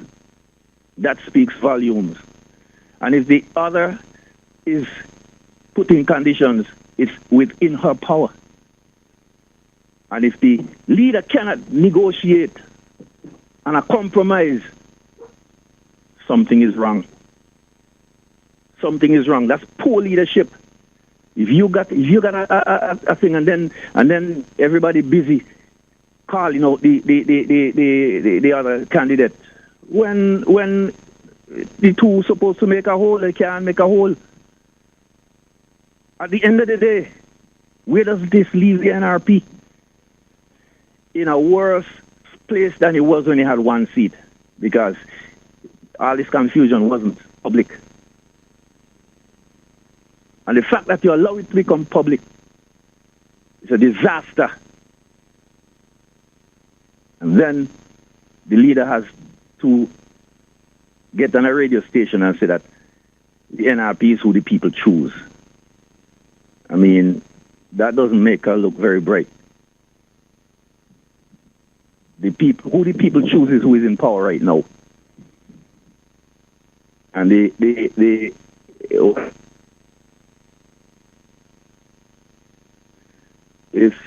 I pay attention to what went on with John before, I glean from it. We should really just wait and see. And I don't believe we should hang our hats too high. But I believe the problem lies with the leader. The new leader cannot lead. You're in charge of a party, and you cannot bring your two seats that you win together. How are you gonna run the country? How are you gonna run the country? Tell me that. Thank you for hearing me. All right, caller, thank you so much for your contribution to this program. The phone lines are open, and we're taking your calls right here on Inside the News on Win FM 98.9. Caller, thank you for your contribution to this program. It is 12:58. Let's head back to the phone lines, and we'll take some more calls. Caller, good afternoon. You're on the air. Good afternoon, Mr. Cavieiro. Before you continue, you have to move away from the radio or turn it off. Hold on a minute, hold on.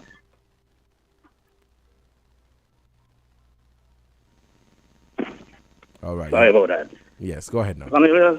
Yes, go ahead. Hold on, I turn off the thing, I can't hear nothing. Now, I do not buy the story from the last call about the new leader cannot lead. Well, that's his view. I don't share that view.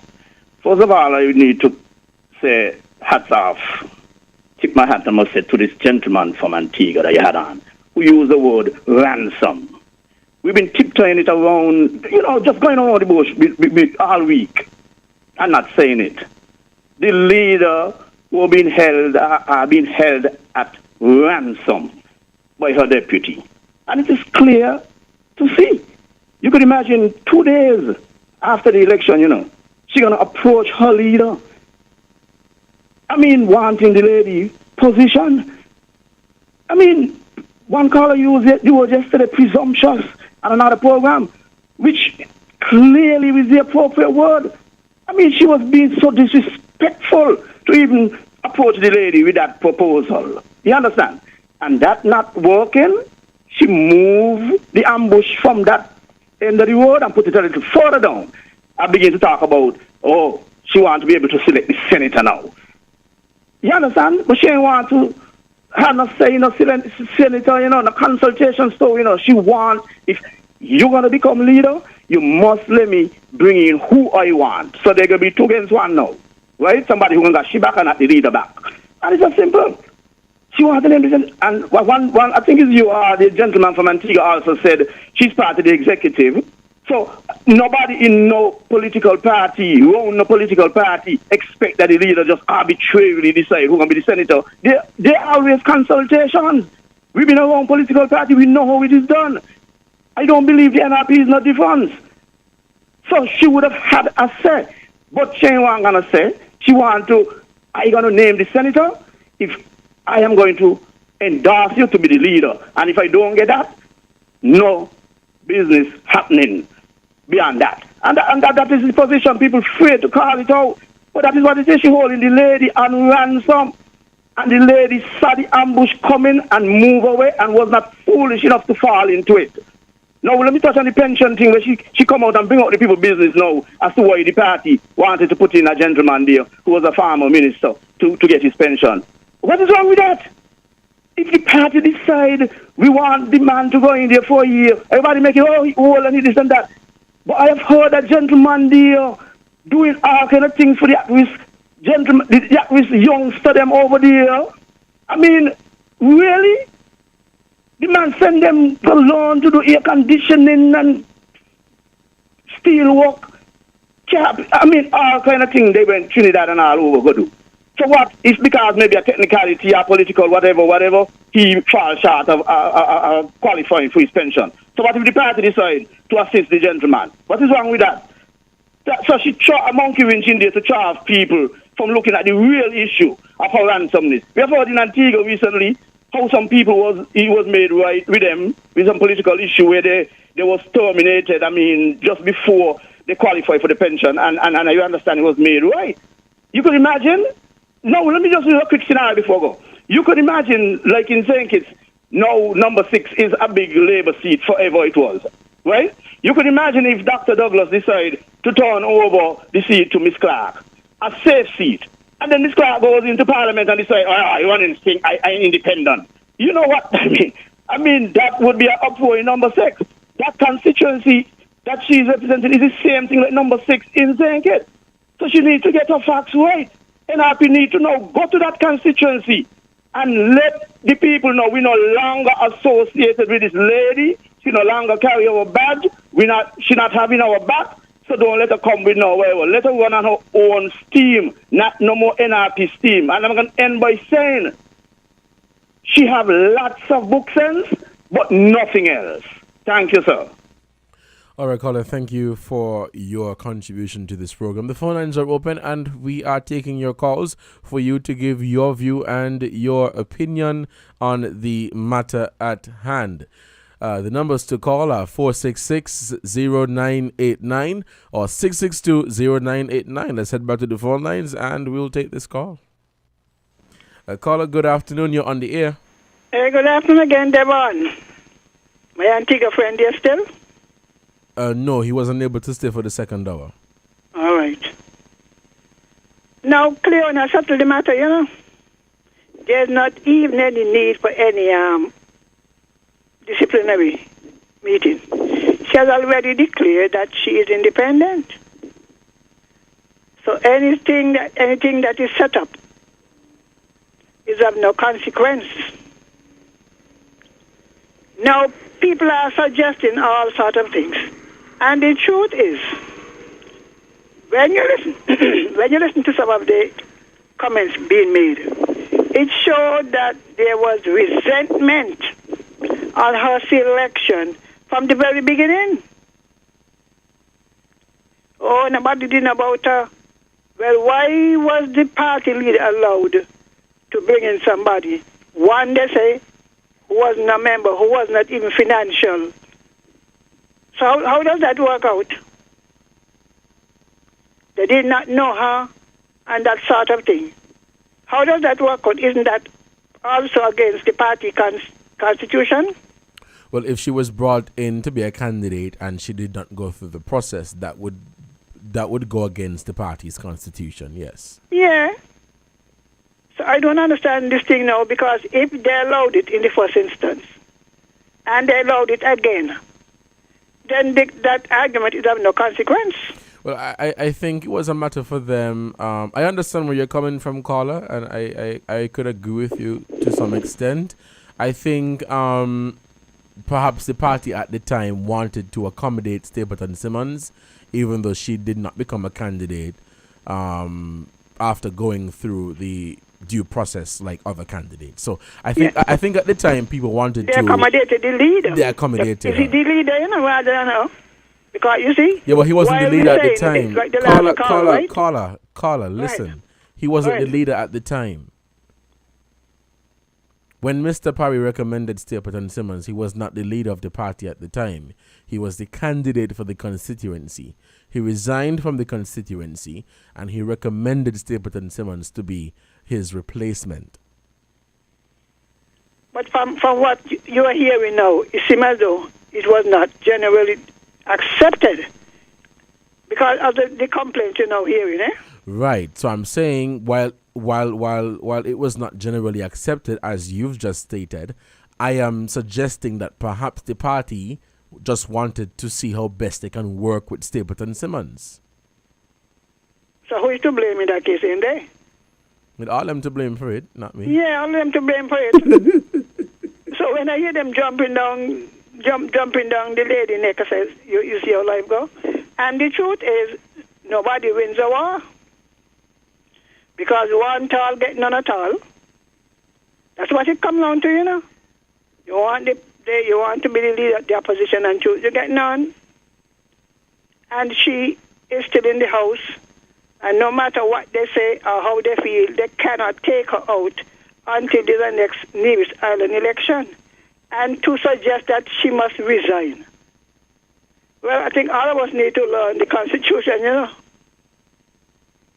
There is no reason in the Constitution for her to resign because she left the party.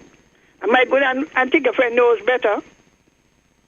I thought Michael was one of the biggest, and Gaston Brown was so sure. Oh, they put him out and they cussed him and they whatever, that the people would follow him. We like to make assumptions that we have no proof of. It happened again and again and again. When people leave party and they walk with the votes, as people say, walk with the votes. So for them to, she should resign. She has already solved the problem. You don't think so? The problem is solved, you know? All right, caller. The problem solved. She's now an independent. She does not have to think and in terms of the budget address. Both of them are free to speak because there's no leader. Somebody was suggesting who get up first, who is recognized by the speaker. I don't know about that. But they all have equal opportunity now that they're all independent, if you want to call it so. There's no leader. All right. Thank you so much, caller, for your contribution to this program. The phone lines are open and we're taking your calls right here on Inside the News on Win FM 98.9. Yes, Stapleton Simmons has declared that she is an independent representative. However, she has not resigned from the party. So I think that is why the party still wants to go through with the disciplinary process. She has not officially resigned, but she has declared her independence. Let's take this other caller. Caller, you're on the air. Good afternoon. Good afternoon, Devon. Welcome to the people, the listeners.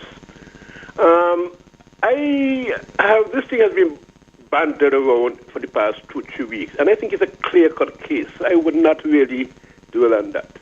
I will dwell on the Constitution that we have for 40 years, that we boast about, that it is, it hasn't been, that even come have been added to it. And this Constitution shows up every now and again with problems. We have heard the international individuals say it's a recipe for disaster. QCs has said it. It's not worth the paper it's written on, and nobody is doing anything about this Constitution, and we have been faced with problems with it every now and again. This is another case. I think our people who are in office should make sure we attack this Constitution and clear up a lot of the things that are causing problems every year, every 2 years. The recipe for disaster. It's not worth the paper. I think one of the former QCs, McIntyre, whatever his name is, this is where the problem is coming from. If you don't take care of the problem, you're going to always have it.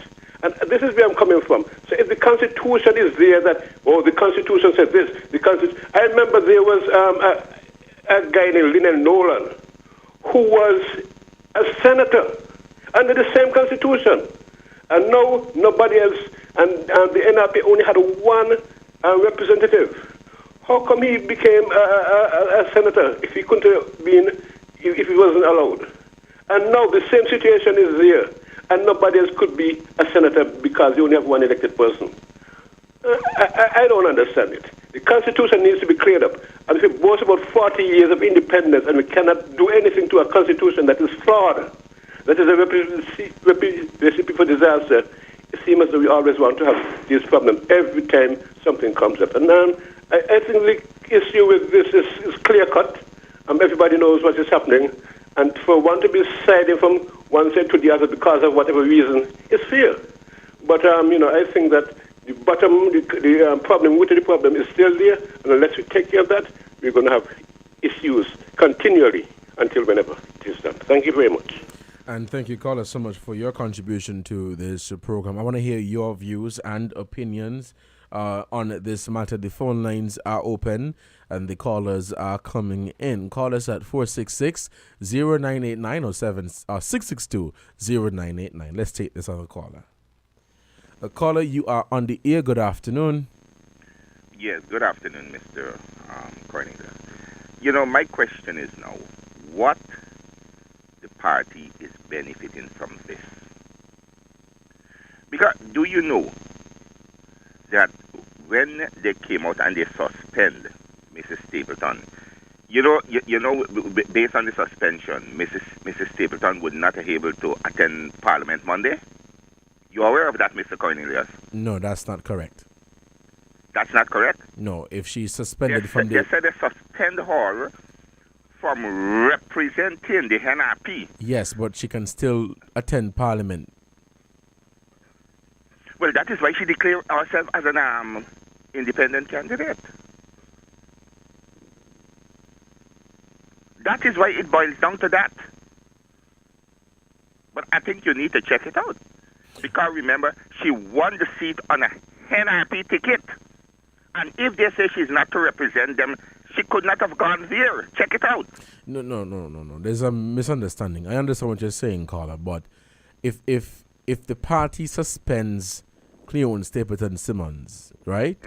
She cannot represent the party in the Parliament. However, that does not stop her from going to Parliament. She still remains a member of the Parliament, but she would not be able to say that I am representing the Nevis Reformation Party. But it wouldn't stop her from participating in the business of the Parliament. But what sense that would make? To me, is both parties has made tremendous mistakes. Both of them. You see, I heard with one of your previous callers said she was recommended by Mr. Parry. Isn't it the same thing the young lady is doing, trying to recommend a senator name? That is what she's doing, the same thing, the same way she was given the opportunity. She was recommended by Mr. Parry. And she's doing the same thing. Allow me to recommend the senator. I don't want to cut you off, caller, but I don't think the same is not the same. Mr. Parry recommended Cleone Stapleton Simmons for the position, but it's not the same situation because she did not go through the process of becoming a candidate. From my understanding, there were other individuals interested in being the candidate for the area, but because she was already announced as the candidate, Mr. Parry announced her as the candidate, the party just went about to accept her as the candidate. So who's to be blamed? Well, we've established that already. The party would have to take some blame for it, and the person who recommended her would have to take some blame for it. This battle. Nobody wins. Nobody. Anyway, that's my contribution. All right, caller. Thank you so much for your contribution to this program. It is 15 minutes past the 1 o'clock hour here in the studios of Win FM 98.9. I'm your host for today, Devon Cornelius. I love the different views and opinions that are being shared here on the program. I don't expect all of us to agree, and if we all agree, then that is concerning. So I do appreciate the different views and opinions being shared here on the program today. This is Inside the News on Win FM 98.9. I am your host for today, Devon Cornelius. Now, I wanted to comment on something that I thought was, and I like to use this word, interesting. Now, here we have a situation where there is an impasse within the Nevis Reformation Party, which a caller just said basically has come to an end because Stapleton Simmons has since declared her independence. I cannot control, or there is no one that can control people's opinion on the matter. And so if you have 100 people, and 90 of them are saying that they are not in favor of Stapleton Simmons. Why would we want to view that as them bullying Stapleton Simmons? Or as some put it, cursing Stapleton Simmons? You are a public figure. You are a public figure. And if you do something that the public deems unacceptable, they're going to criticize you. And if we want to view that or take that as, oh, you guys bullying this person or bullying that person, I don't see it as that. Kamali earlier made the point that there is no need for you to attack someone personally. You are attacking the position that they've taken. And so I don't see it as anybody attacking Cleon Stapleton Simmons, the individual, the personally, if you understand where I'm coming from. They are attacking her as the politician, and they are disagreeing with the stance that she's taken. And that is it. That is how I see it. Some people may see it differently, and that is absolutely fine. But I find that, it's rather unfortunate that some may see it as people trying to bully Stapleton Simmons or target Stapleton Simmons or, trying to make her feel less than. She's taken a position. And there are people who are in agreement or supporting her in that position. And there are others who are not supporting her. And so nobody can dictate how people feel about the situation.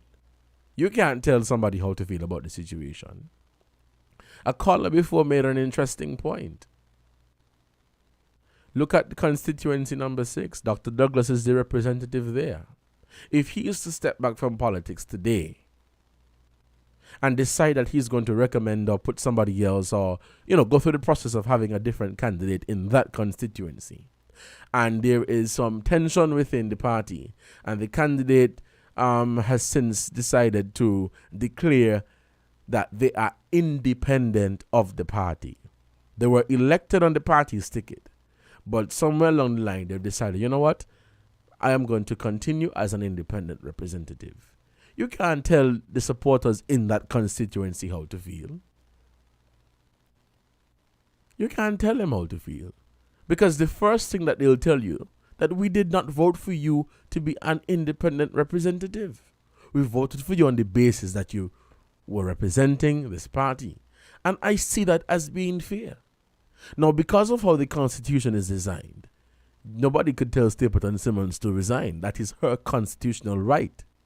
And it is her constitutional right to continue to serve as the Member of Parliament for Nevis 5. So all of us can come here and say that we want Stapleton Simmons to resign or she should resign. That is our view. That is our opinion. But because of how the Constitution is designed, she does not have to do that. So I can understand that. But you cannot tell the people in St. Thomas's who voted for her on an NRP ticket that they should not be upset. Because they did not vote for her as an independent representative. And that is the harsh fact, the harsh reality. Some may argue that, well, if you are now an independent representative, resign and come back to us and convince us to vote for you to be an independent representative. That is how I see it. Because if I vote for John Doe on an NRP or CCM ticket, and then you've subsequently decided to be an independent representative, I'm going to question myself. The first thing I'll say to you, well, I did not vote for you to be an independent representative. Resign from the seat, come back and convince me to vote for you as an independent representative. That is how I see it. But the Constitution does not allow for that. And so Stapleton Simmons, she does in fact have the right to continue to serve as the Member of Parliament for that constituency. That is her constitutional right. But you cannot tell the people how to feel.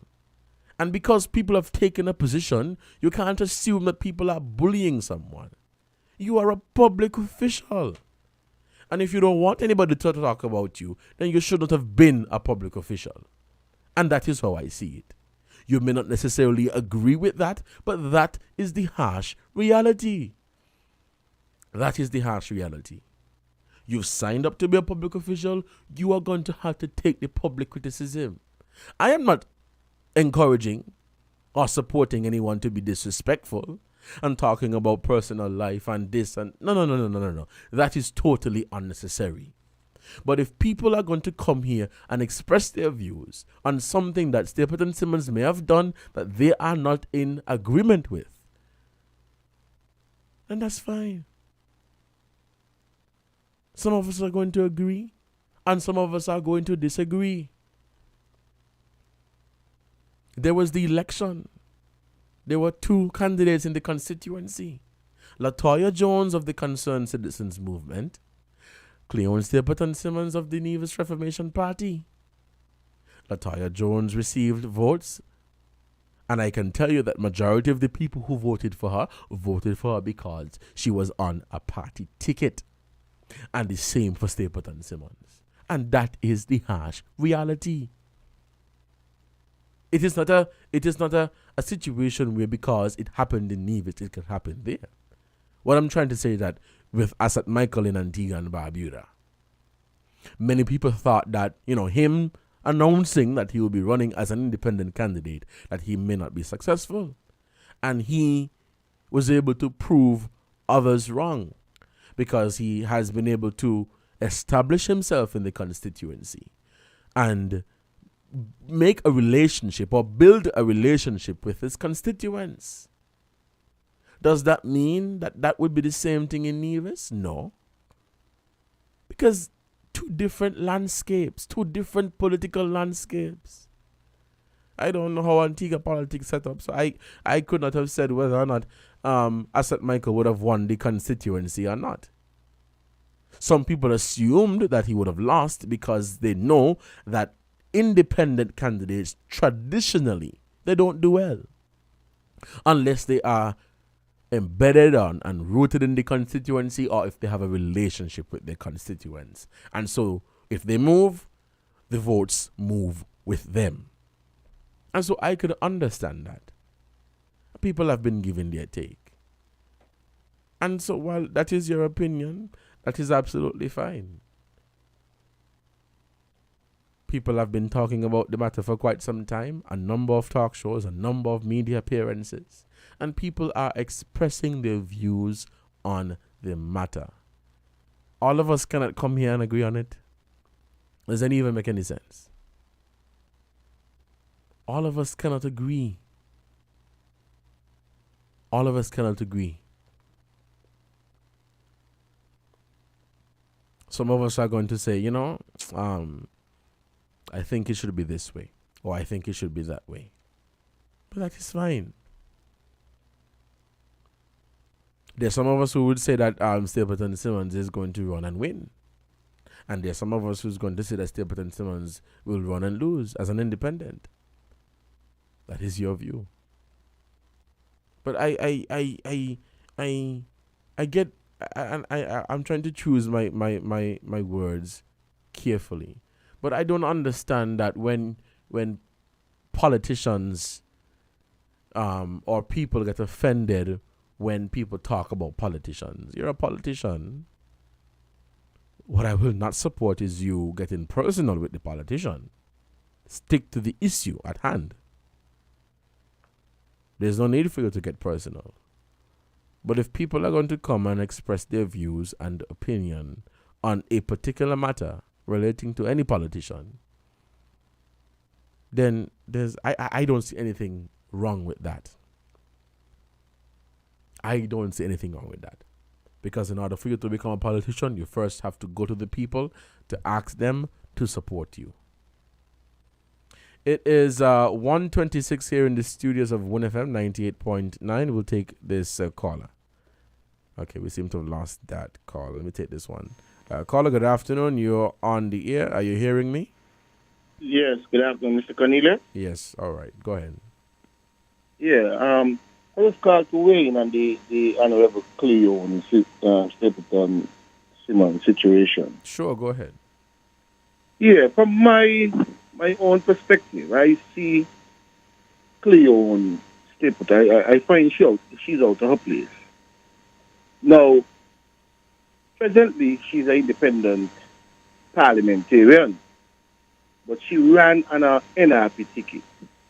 If the situation was where she ran as an independent candidate and she won her seat and then NRP have one seat, and they're negotiated now to get to see who would be the leader of the opposition, then she would have had a point. But I find that you have a leader, and you and your leader are elected, and you're coming to your leader and telling your leader for me to support you officially in the parliament or on the governor's letter or whatever, you would have to give me this or give me that or allow me to do this or allow me to do that. I find that she's out of place. But also, I see a bigger picture here. I see that I think that she's being influenced by other branches in the Navy society. And I see something in the making where they may put her and encourage her now next election to run independently to try to detract some of the NRP support in that constituency. And in doing so, the CCM candidate may be successful. Also, I would say to her, in her speech, she used the word a lot of principle. Now, Cleon, don't you think the right thing to do? You run with a party, and for whatever reason, you and the party cannot get along. The people in that constituency supported you overwhelmingly because you was on the NRP ticket. So if anything, then you want to prove a point, go and resign. Resign, relinquish the seat, let us have a by-election, and you run independently, let NRP put back a candidate there that they could work with, and the CCM put back a candidate, and let's see how successful you would be going in the House now saying that you are an independent candidate. That's me little 2 pence. Thank you. All right, caller, thank you so much for your contribution to this program. There's a few minutes left before we wrap up the conversation right here on Inside the News. I am Devon Cornelius, and I am your host for today. I think our clock here in the studio is a bit faster than the clock that you guys have. I think you guys have 127. I have 129. But nevertheless, thank you so much for your contribution to this program. All of the callers, thank you so much for calling in. Without you, this would not have been possible. Also, thank you to the sponsors for this program for your continued contribution to this program. I don't intend to come back here to talk about this. Why? There needs to be a leader of the opposition. There needs to be a senator. Will that happen? I don't know. That is left to be seen. As I've said, it is unfortunate. It is sad. And I could understand supporters, particularly those of Nevis 5, if they get emotional and if they get upset. Because if I was a constituent in Nevis 5 and I voted for either Latoya Jones of the CCM or Cleon Stapleton Simmons of the NRP, and then you come and tell me that you are an independent representative, I'll feel offended. Because I didn't vote for you to be an independent. I vote for you on a party ticket. I voted for you on a party ticket.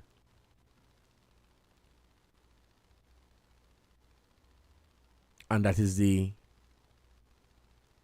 reality. Now, nobody is saying that Stapleton Simmons does not have the right to have a view or have a position. But I'll close by saying this, as I've said before. I work here at Win FM. And there are other employees here. We have a manager. There's a management, there's a board of directors, there's all of that. And from time to time, each employee would have their own view and opinion on how certain things should operate. And discussions will be held, staff meetings will be held for each employee to say, you know what, I think we should try this or do this differently.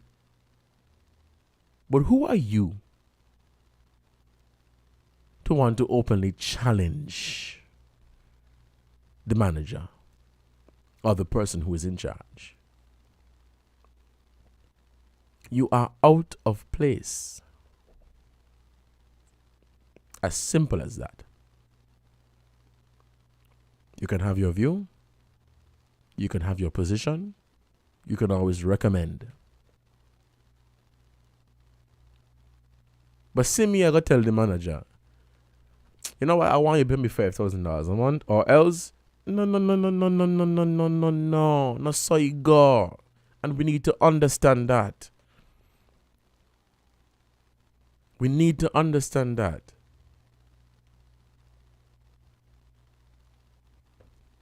And that is how I close out today's edition of Inside the News. You guys take care.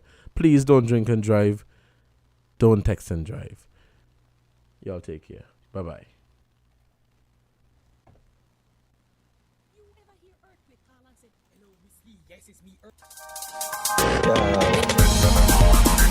We're different. We're 98.9. 98.9. Win FM. So who you left the kids with tonight? Nobody. They're big enough to take care of themselves. Girl, you mad? Breathe easy. With the holidays just over, and lots of fun spent on holiday supplies, activities and gifts, how are your finances? If your answer wasn't favorable, TDC Financial Services is here to help you breathe easy. Up to $40,000 unsecured to consolidate your loans and even get a little something in your hand.